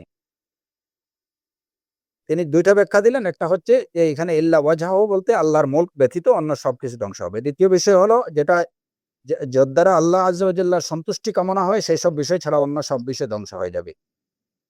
আচ্ছা, কুল্লু শাইইন হালিকুন ওয়াজহা এ বিষয়ে আহ আরেকটা তাফসীর বা ব্যাখ্যা হচ্ছে যে আল্লাহ আযজা ওয়া জাল যখন এই আয়াত নাজিল করলেন কুল্লু মান আলাইহা ফান, তখন মালায়েকারা বললেন যে হালাকা আহলুল আরদ, যে দুনিয়া পৃথিবীবাসী ধ্বংস হয়ে গেছে। এবং তাদের আকাঙ্ক্ষা ছিল বা তাদের আশা ছিল যে তারাই কি থাকবেন, অবশিষ্ট থাকবেন, মালায়েকারা অবশিষ্ট থাকবেন। যখন এই আয়াত কুল্লু মান আলাইহা ফান যে পৃথিবীতে যা কিছু আছে সব ধ্বংস হয়ে যাবে, পৃথিবীতে যা আছে সব ধ্বংসশীল।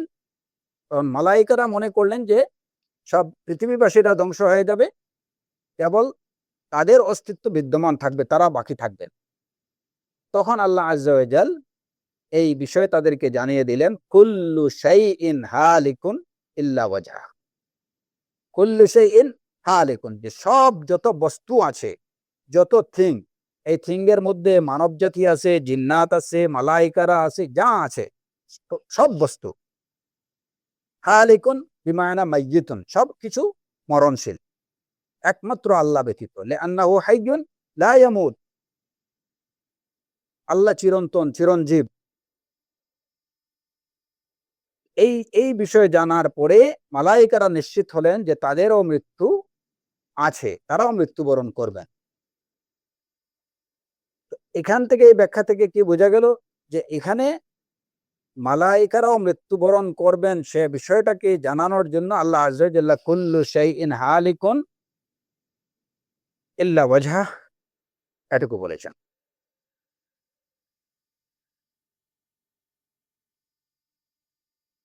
তো এখানে কুল্লু শাইইন হালিকুন ইল্লা ওয়াজহাহু, এই আয়াতকে প্রমাণ হিসাবে উপস্থাপন করে যারা বলেন যে জান্নাত কিংবা জাহান্নাম বিদ্যমান নেই, এখন বিদ্যমান থাকতে পারে না, এ বিষয়ে এই ব্যাখ্যাগুলো জানার পরে আমরা যে বিষয়গুলো, আরো দুই একটা বিষয় আমরা জেনে নিই, তারপরে আমরা আসবো এটার উপসংহারে ইনশাআল্লাহ। কুল্লু শাইইন হালিক ইল্লা ওয়াজহাহু ইল্লা মুলকাহু, এর যে ব্যাখ্যা ইমাম বুখারী রাহিমাহুল্লাহ বলেছেন, ইল্লা মুলকাহু, আল্লাহর রাজত্ব। আল্লাহ আযজা ওয়া জাল্লার সেই রাজত্ব বিদ্যমান থাকবে। যদি রাজত্ব বিদ্যমান থাকে তাহলে আল্লাহ আযজা ওয়া জাল এই যে জান্নাত, জাহান্নাম, এই যা কিছু আছে এগুলো আল্লাহ আযজা ওয়া জাল্লার রাজত্বের মধ্যে পড়ে। তো সেখান থেকে আল্লাহ তার রাজত্বতে কুল্লু শাইইন হালিক, আল্লাহর রাজত্বের মধ্য থেকে সবকিছুই ধ্বংস হবে বা সব বস্তু ধ্বংস হয়ে যাবে। সবকিছুই যেহেতু আল্লাহর মালাকুতের মধ্যে, পৃথিবীতে এবং আখেরাতে, ইহকালে এবং পরকালে যা কিছু আছে সবই তো আল্লাহর রাজত্বের মধ্যে।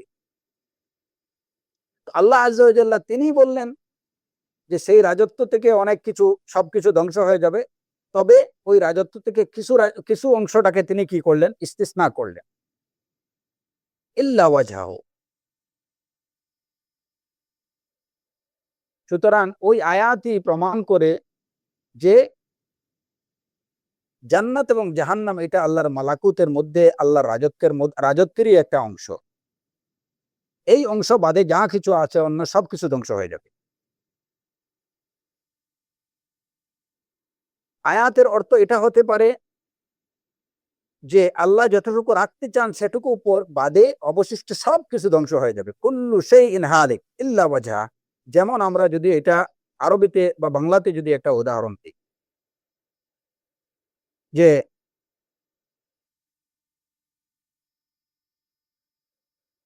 আজকের এই অনুষ্ঠানে সবাই আসতে পারবে একজন ছাড়া, কারণ নাম মেনশন করে বলা হলো যে ওই লোক ব্যতীত সবাই আসতে পারবে। কিংবা বলা হলো যে সবাইকে মেরে ফেলো কেবলমাত্র ওই লোকটা ছাড়া।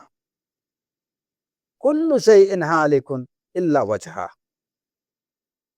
এখানে ইল্লা ওয়াজহাহু বলতে কেবল আল্লাহ আযজা ওয়া জাল্লার অস্তিত্ব না। ইমাম বুখারী রাহিমাহুল্লাহর এই ব্যাখ্যা থেকে যেটা বোঝা যাচ্ছে যে ইল্লা ওয়াজহা বলতে আল্লাহর মুলকের, আল্লাহর রাজত্ব ব্যতীত।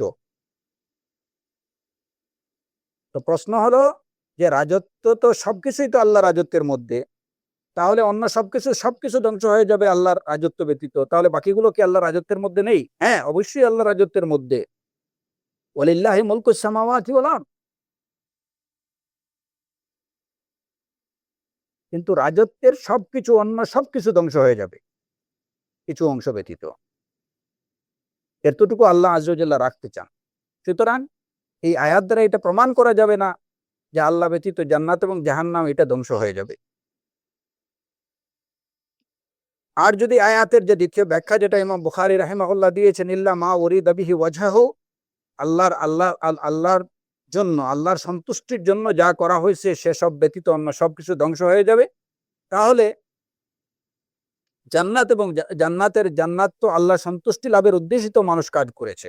সুতরাং জান্নাত প্রাপ্তিটা আল্লাহ আযজা ওয়া জাল্লার সন্তুষ্টির উপরেই নির্ভর করে। মানুষ আল্লাহ আযজা ওয়া জাল্লার সন্তুষ্টি লাভের জন্য যে কাজগুলো করেছে, সেই কাজগুলোর বিনিময়ে আল্লাহ আযজা ওয়া জাল্লা তাদেরকে জান্নাত দেবেন। এইটুকু অবশিষ্ট থাকবে, ইল্লা মা উরিদা বিহি ওয়াজহাহু, ওইটুকু ছাড়া অন্য সবকিছু ধ্বংস হয়ে যাবে। এটা একটা অর্থ হতে পারে। এখন জান্নাতের জন্য যেমন একজন সালাত কায়েম করলো, মসজিদ বানালো, আল্লাহর পথে সাদাকা করলো, সিয়াম পালন করলো, হজ করলো, সবকিছুই যদি সে আল্লাহ সুবহানাহু ওয়া তাআলার সন্তুষ্টির জন্য করে থাকে, তাহলে এটা অবশিষ্ট থাকবে। আর এটার ফলাফলটাই হচ্ছে জান্নাত। সুতরাং এটা যখন অবশিষ্ট থাকবে, তার ফলাফলটা অবশিষ্ট থাকবে। তো এই আয়াতে আল্লাহ আযজা ওয়া জাল্লা তার জন্য যে কাজগুলো করা হয়েছে সে কাজগুলো ধ্বংস করে দেবেন সেটা বলেননি। ইল্লা কুল্লু শাইইন হালিকুন ইল্লা ওয়াজহাহু, তিনি সেটা আলাদা করে নিছেন যে আমার সন্তুষ্টির জন্য যা করা হয়েছে সেটা অবশিষ্ট থাকবে, এছাড়া যা কিছু আছে সব ধ্বংস হয়ে যাবে। সুতরাং এই আয়াত দ্বারা এটা প্রমাণ করা যাবে না যে জান্নাত এবং জাহান্নামের এক্সিস্টেন্স এখন নেই।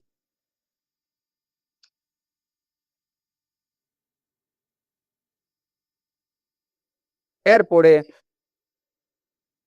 কুল্লু মান আলাইহা ফান, এই আয়াতে বিষয়টা সুস্পষ্ট যে ধ্বংসশীল কারা, এই দুনিয়াতে যারা আছে, পৃথিবীর উপরে, পৃথিবীর বুকে যারা আছে তারা ধ্বংস হয়ে যাবে। জান্নাত এবং জাহান্নাম তো এই পৃথিবীর বুকে নেই। ইয়াউমা তুবাদদালুল আরদু গায়রাল আরদি ওয়াস সামাওয়াত, এই পৃথিবী, এই আকাশ, এগুলো ধ্বংস হয়ে যাবে।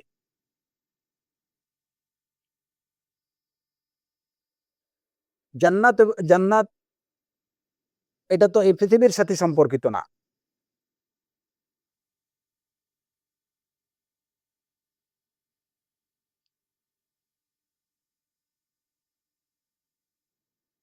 তারপরে যে রাসূলুল্লাহ সাল্লাল্লাহু আলাইহি ওয়াসাল্লামের যে হাদিসগুলো আছে, ইত্তালাতু ফিল জান্নাহ ফারাআইতু আকসারা আহলিহা কাযা ওয়া কাযা, এই যে রাসূল সাল্লাল্লাহু আলাইহি ওয়াসাল্লাম বললেন, আমি জান্নাত দেখলাম, সেখানে দেখলাম যে জান্নাতের অধিকাংশ অধিবাসীরা এরকম।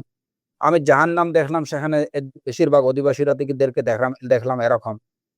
তো এই যে হাদিসগুলো, বিশুদ্ধ হাদিসগুলো সুস্পষ্টভাবে প্রমাণ করে যে জান্নাত এবং জাহান্নাম এই মুহূর্তে বিদ্যমান আছে। যে সমস্ত আয়াতে বলা হয়েছে যে আল্লাহ ব্যতীত, যদি আমরা ওয়াজহাহু বলতে আল্লাহ আযজা ওয়া জাল্লা কি বুঝি, যে আল্লাহ ব্যতীত সবকিছু কি হয়ে যাবে, ধ্বংস হয়ে যাবে, তাহলে আয়াতের আরেকটা অর্থ এটুকু হতে পারে যে যতটুকু আল্লাহ আযজা ওয়া জাল্লা চাইবেন ধ্বংস করে দিতে, সে সবকিছু ধ্বংস হয়ে যাবে। কুল্লু শাইইন হালিকুন ইল্লা ওয়াজহাহু, যতটুকু আল্লাহ আযজা ওয়া জাল্লা ধ্বংস করে দেওয়ার ইচ্ছা পোষণ করবেন ততটুকু ধ্বংস হয়ে যাবে, যেটুকু তিনি রাখতে চাইবেন সেটা থাকবে।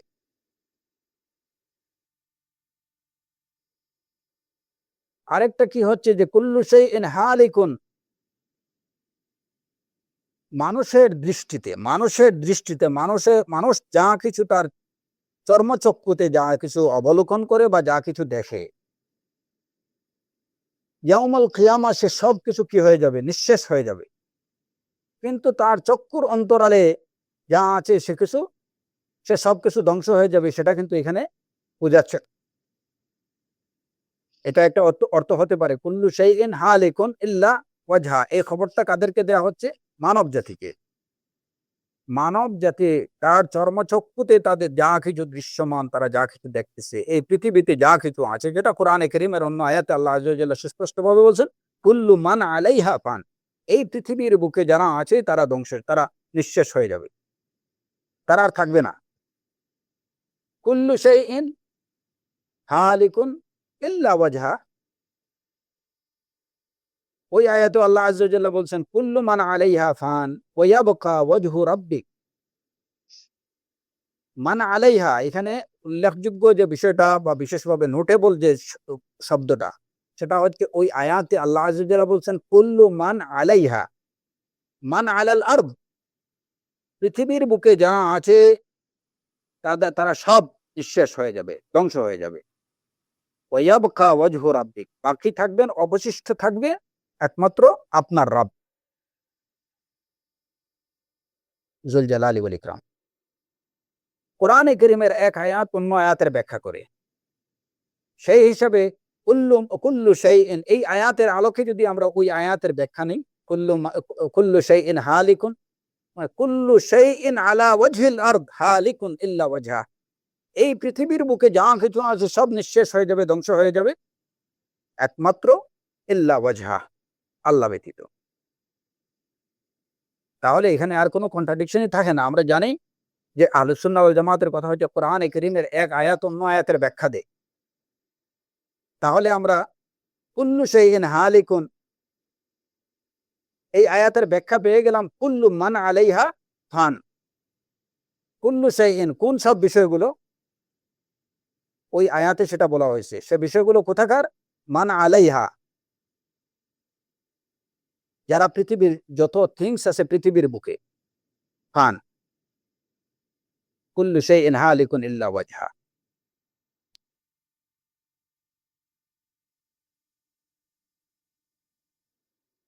তো আহলে সুন্নাহ ওয়াল জামাতের প্রায় মানে বলতে গেলে ইজমা এই বিষয়ের উপরে, যে জান্নাত এবং জাহান্নাম এটা বিদ্যমান, এবং রাসূলুল্লাহ সাল্লাল্লাহু আলাইহি ওয়াসাল্লামের হাদিসগুলো থেকে এটা মানে স্পষ্টভাবে প্রমাণিত যে এই মুহূর্তে জান্নাত এবং জাহান্নাম বিদ্যমান আছে। সুতরাং এটাকে অস্বীকার করার কোনো উপায় নেই। এই যে দলিলগুলো ওনারা উপস্থাপন করছেন, এই দলিলগুলো এই জায়গাতে প্রযোজ্য না।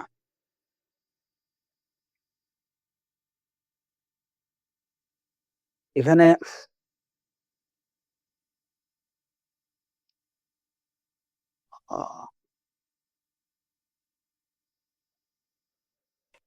আমরা এর পরবর্তী আরেকটা বিষয়ে আমরা যাই। জান্নাত সম্পর্কে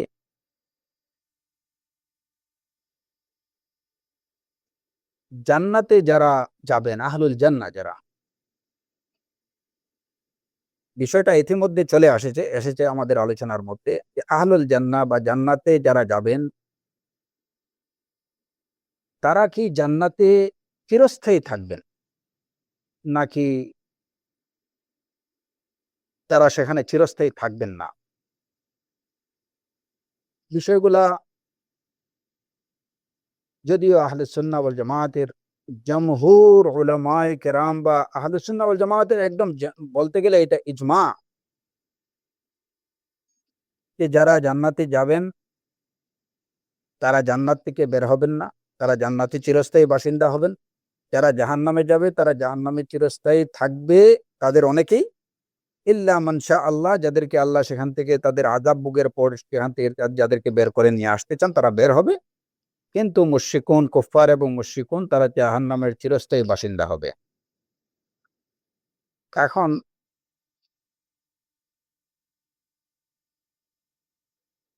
এই প্রশ্ন কেন উত্থাপিত হলো যে যারা জান্নাতে যাবেন তারা জান্নাতে চিরস্থায়ী থাকবেন কি না? প্রশ্ন উত্থাপন হওয়ার পিছনে একটা কারণ আছে, আর সেই কারণটি হলো কোরআনে কারীমের সূরাত হুদের আয়াত। আল্লাহ আযজা ওয়া জাল্লা বলেছেন, ফামিনহুম শাকিয়্যুন ওয়া সাঈদ, ফামিনহুম শাকিয়্যুন ওয়া সাঈদ, তাদের মধ্যে কেউ হবে দুর্ভাগ্য হতভাগা, কেউ হবে সৌভাগ্যবান। ফাআম্মাল্লাযীনা শাকু ফাফিন্নার, যারা হতভাগা হবে তারা তাদের তাদের তাদের ঠিকানা হবে জাহান্নাম, ফাফিন্নার, লাহুম ফিহা জাফিরুন ওয়া শাহীক, সেখানে তারা আর্তনাদ করতে থাকবে, চিৎকার করতে থাকবে। খালিদিনা ফিহা, তারা সেখানে চিরস্থায়ী থাকবে। খালিদিনা ফিহা মা দামাতিস সামাওয়াতু ওয়াল আরদ ইল্লা মা শাআ রাব্বুক। ইল্লা শব্দটা সবসময় এতটুকু আপনারা মনে রাখেন, ইল্লা শব্দটা এটা হচ্ছে হারফুল ইস্তিসনা। হারফুল ইস্তিসনা হচ্ছে যে আগের বিষয় থেকে পরবর্তী বিষয়টাকে সে পৃথক করে। যেমন আমরা বলি যে সবাই আসছে আব্দুল্লাহ ছাড়া, সবাই খেয়েছে আব্দুর রহমান ছাড়া। এই যে আব্দুর রহমান ছাড়া, এই যে ছাড়া, এই ইস্তিসনাটা, ইল্লা হচ্ছে সেই হারফুল ইস্তিসনা।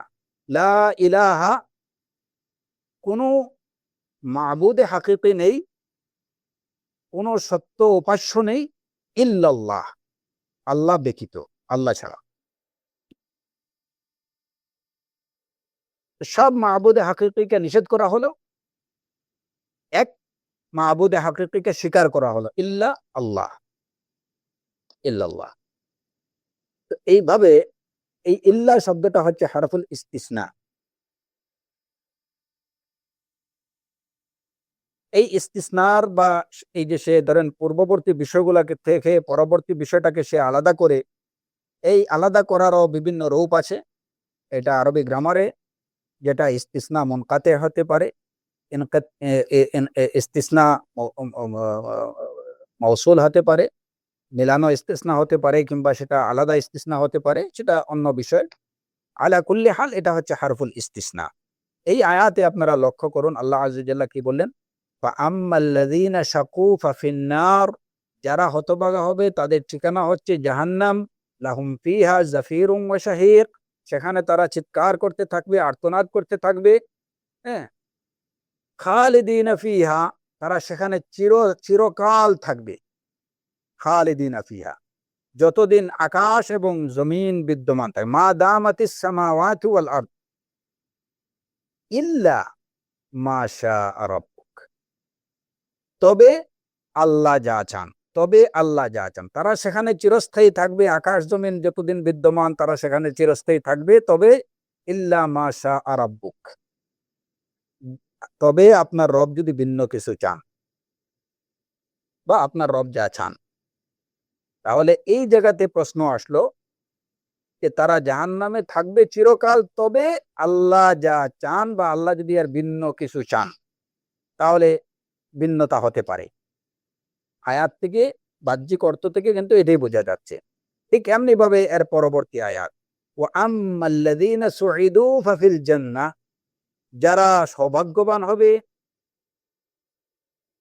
নেককার হবে, যারা সৎকর্মশীল হবে। শাকু বলতে যারা অসৎ কর্মশীল, বদবাখত, গুনাহগার, এদেরকে বোঝানো হয়েছে। সুঈদু যারা নেক কর্মশীল, সৎ কর্মশীল। ওয়া আম্মাল্লাযীনা সুঈদু ফাফিল জান্নাহ, তারা জান্নাতে বসবাস করবে, তাদের ঠিকানা হবে জান্নাত।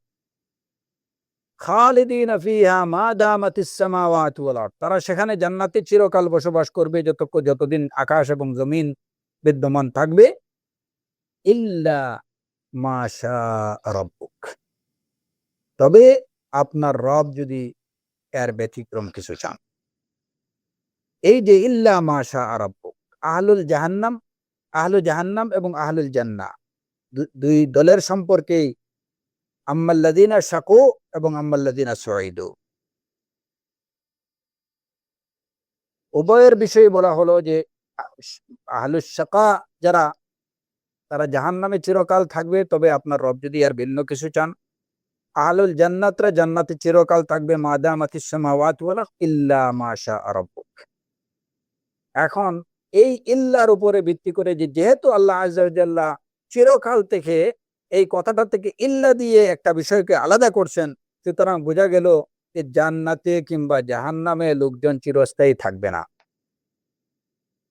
আমরা আলোচনা করি জান্নাতের চিরস্থায়িতার বিষয়, যে আহলুল জান্নাতরা জান্নাতে চিরস্থায়ী থাকবেন কিনা। আপাতত আমরা এটা নিয়ে আলোচনা করছি। এই আয়াতের এই যে ইল্লা, এই ইল্লা মা শাআ রাব্বুক, আয়াতের এই অংশটুকুর উপরে ভিত্তি করেই কেউ কেউ বলছেন যে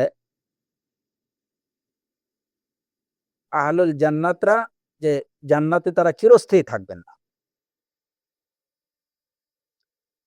এখন এর সাথে প্রশ্ন যেটা, কেন চিরস্থায়ী থাকবেন না?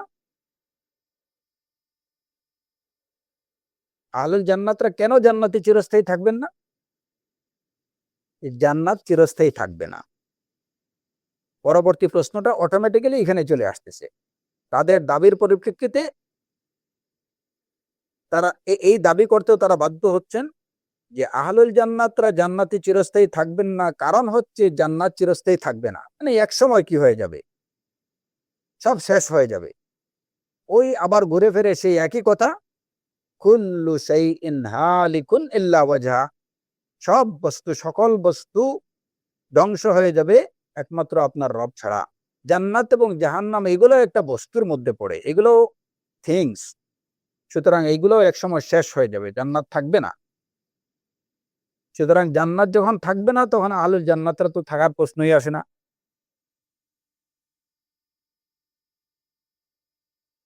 তো এই বিষয়ে সালাফদের মধ্যে, আইম্মায়ে কেরামদের মধ্যে এই ভিন্ন মতটা সৃষ্টি হওয়ার মূল কারণ এই জায়গার।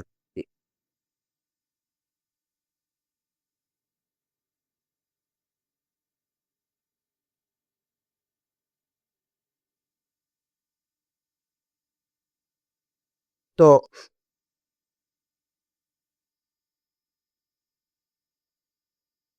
এখন কেউ কেউ এটা হচ্ছে কারো মানে তাদের মানে মোটমাট কথা, এটা দাবি এটা, কিন্তু এদের মধ্যেও যারা বলেন যে জান্নাতের বাসিন্দারা জান্নাতে চিরস্থায়ী থাকবেন না বা জান্নাত চিরস্থায়ী থাকবে না, তাদের নিজেদের মধ্যে দাবির মধ্যে কিছুটা অনেকের ভিন্নতা আছে।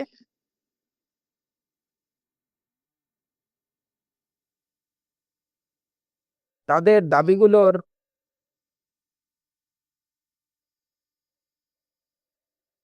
যে মানে মোট সবগুলো যদি আমরা সবগুলো দাবির দিকে যদি আমরা তাকাই তাহলে দেখব ইল্লা মা শাআ রাব্বুক, চিরস্থায়ী জীবন থেকে বা চিরকাল থেকে যে অংশটুকুকে পৃথক করা হয়েছে, চিরস্থায়ী থাকবেন না। আহলুল জান্নাতরা জান্নাতে চিরস্থায়ী থাকবেন না। কেউ কেউ বলছেন যে এর অর্থ হচ্ছে যে এখান থেকে ইল্লা মা শাআ রাব্বুক দ্বারা তারা খবরে যে যতটুকু যতদিন থাকছেন এই সময়টুকুকে আলাদা করা হয়েছে।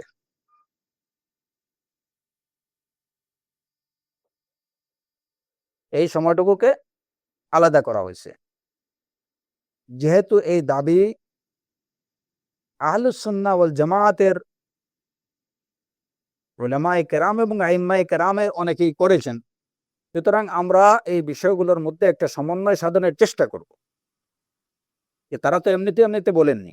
প্রথমত কোরআনে কারীমের এই আয়াতে আমরাও দেখতে পাচ্ছি যে এখানে আল্লাহ আযজা ওয়া জাল্লা খালিদিনা ফিহা বলার পরে চিরকাল থাকবে, তবে আপনার রব ইল্লা মা শাআ রাব্বুক, তবে আপনার রব যা চান। তার মানে কি ওই চিরকাল থেকে আমার রব চাইলে এখান থেকে কিছু সময় কি করতে পারেন, বের করে নিয়ে আসতে পারেন, যে তারা চিরকাল তাদের না থাকতে হতে পারে। এখন সেই সময়টা কোনটা, এই বিষয়ে আহলুস সুন্নাহ ওয়াল জামায়াতের বক্তব্য হলো যে এখানে পৃথক করা হয়েছে যে সময়টাকে, চিরকাল থেকে যে সময়টাকে পৃথক করা হয়েছে সেটা হচ্ছে কবরের জীবন, বারজাখী জীবন। কারণ মৃত্যুর পর থেকেই কিন্তু একজন মানুষের সে পরকালের তার পথ চলা শুরু হয়ে গেল, তার আমলের দরজা বন্ধ হয়ে গেল এবং আমলের ফলাফল লাভের সময়টুকু ক্ষণ গণনা তার শুরু হয়ে গেল। দুনিয়াতে সে ভালো হোক মন্দ হোক যা কিছু করছে সেগুলোর ফলাফল লাভের সময় তার শুরু হয়ে গেল। কিন্তু এই যে কবরের জীবনে দেখা গেল যে কেউ 50 বছর, 100 বছর, 1000 বছর কবরে, বারজাখী জীবনে, তখনও কিন্তু ফাইনালি কেউ জান্নাতে প্রবেশ করতে পারেনি। কারণ ফাইনালি জান্নাতে প্রবেশ করতে হবে ইয়াউমুল কিয়ামা। হ্যাঁ, এর মধ্যে হয়তো তার কবরের সাথে জান্নাতের একটা সম্পর্ক করে দেয়া হতে পারে, জান্নাতের সুবাতাস সে কবরে পাবে, এই যে কিছু আরাম আয়েশ কিছুটা সে পেতে পারে, কিন্তু তখনও সে জান্নাতে প্রবেশ করেনি। অথচ সে যদি আহলুস সুআদা হয়, সে যদি সৎকর্মশীল ব্যক্তি হয়, আল্লাহর ইচ্ছে সে যদি আহলুল জান্নাত হয়, তাহলে তো দুনিয়া থেকে তার মৃত্যু হওয়ার পরেই সে তার আমলের, আল্লাহ আযজা ওয়া জাল্লার রহমত দ্বারা সেই আমলের ফলাফলগুলো তার লাভের কথা ছিল, কিন্তু সেটা তো সে করেনি। সেটা কিয়ামতের দিন পর্যন্ত তাকে অপেক্ষা করতে হচ্ছে। তো আল্লাহ আযজা ওয়া জাল্লা কোরআনে কারীমের এই আয়াতে খালিদিনা ফিহা মা দামাতিস সামাওয়াতু ওয়াল আরদ ইল্লা মা শাআ রাব্বুক, এই বারজাখী জীবনের এই যে গ্যাপটা, যে সময়টাতে সে কবরে কাটাইছে, সেই সময়টাকে আলাদা করতেন, এই যে এই সময়টা ব্যতীত। যদি তাই হয়, তাহলে এটি হচ্ছে আহলুস সুন্নাহ ওয়াল জামাতের কথা, তাহলে আর কোনো ইখতিলাফ থাকলো না।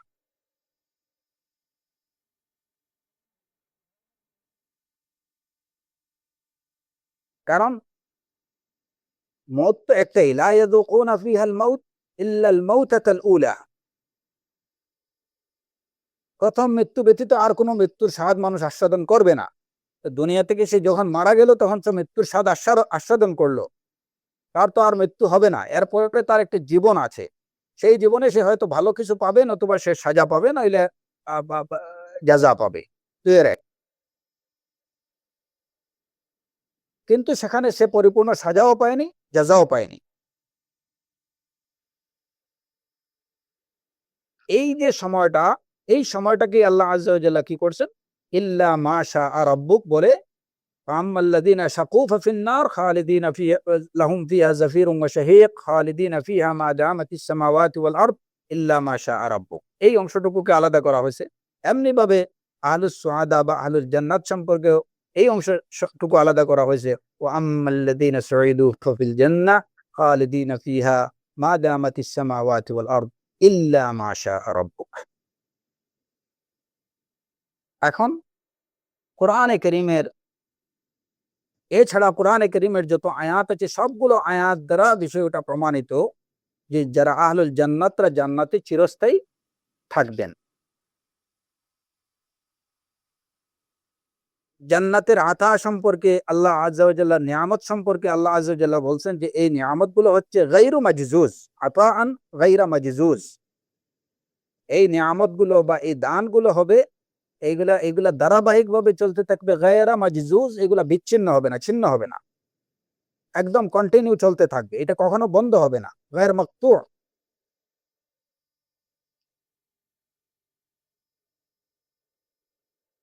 কোরআনে কারীমে আল্লাহ আযজা ওয়া জাল্লা বলছেন জান্নাতের নিয়ামত সম্পর্কে, ইন্না হাযা লা রিজকুনা মা লাহু মিন নাফাদ, এগুলা হচ্ছে আমার পক্ষ থেকে তোমাদের জন্য রিজক, মা লাহু মিন নাফাদ, এগুলা নিঃশেষ হবার নয়, এগুলা নিঃশেষ হবে না, এগুলা শেষ হবে না, এগুলা অনন্তকাল ধরে চলতে থাকবে। আল্লাহ প্রদত্ত রিজিক গুলা আহলুল জান্নাতের জন্য অনন্তকাল ধরে চলতে থাকবে, মা লাহু মিন নাফাদ।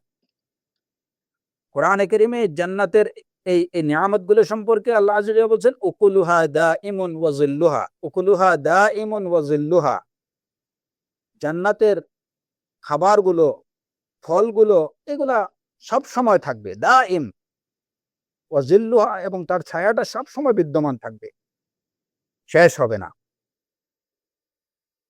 এখন যদি এই আয়াতটাকে আমরা খালিদিনা ফিহা মা দামাতিস সামাওয়াতু ওয়াল আরদু ইল্লা মা শাআ রাব্বুক,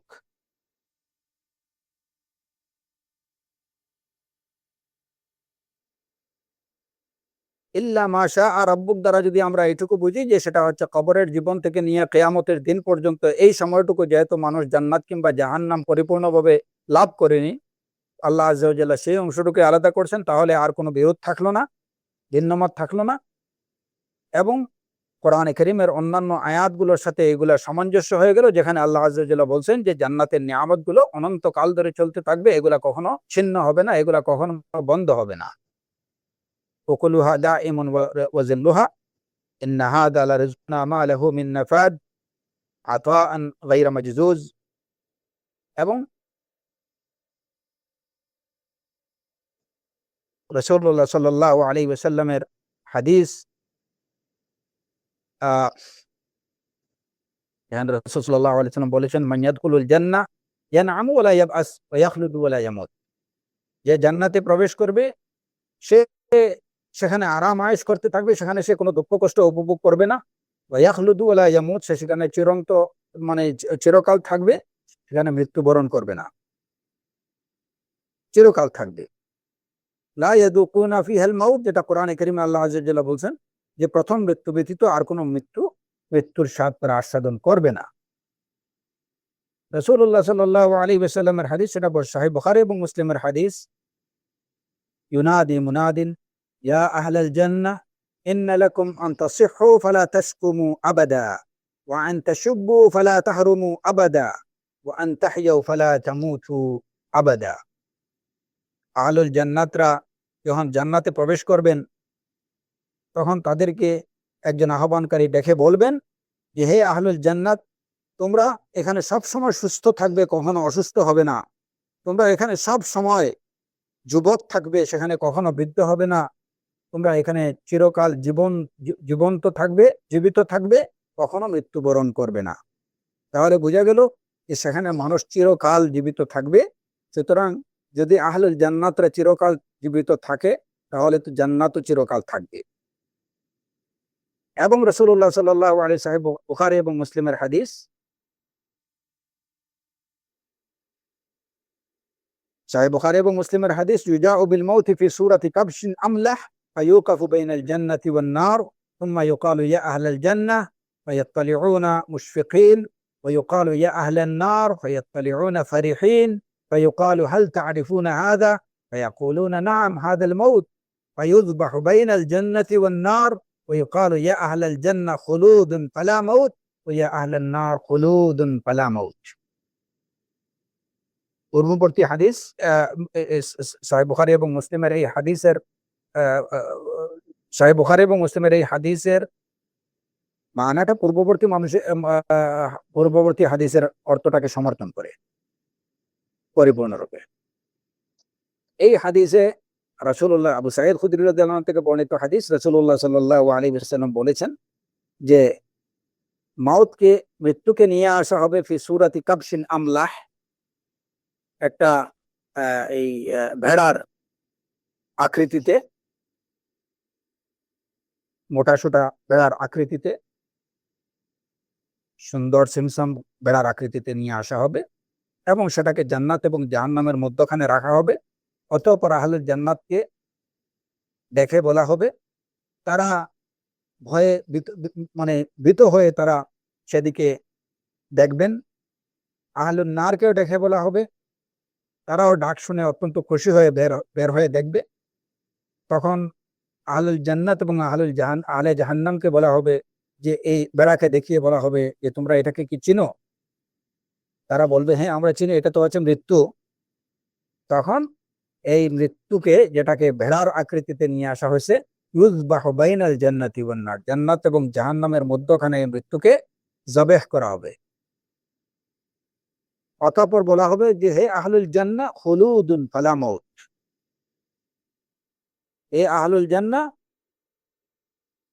এখানে তোমরা চিরকাল থাকবে, এখানে মৃত্যু নেই, শেষ। কারণ মৃত্যুকে তো জবাই করা হয়ে গেছে, আর কোনো মৃত্যু থাকবে না। খুলুদ, যারা আছে তারা চিরকাল থাকবে।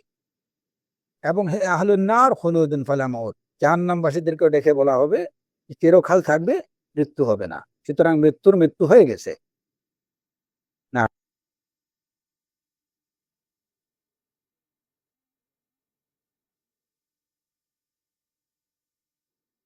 যখন বেড়াকে নিয়ে আসা হবে, তখন জান্নাতবাসীরা ভীত হয়ে তারা দেখবেন, আর জাহান্নামবাসীরা খুশি হয়ে আসবে। যখন তারা ডাক শুনবে, মনে করবে যে তারা মনে বেল পেয়ে গেছে।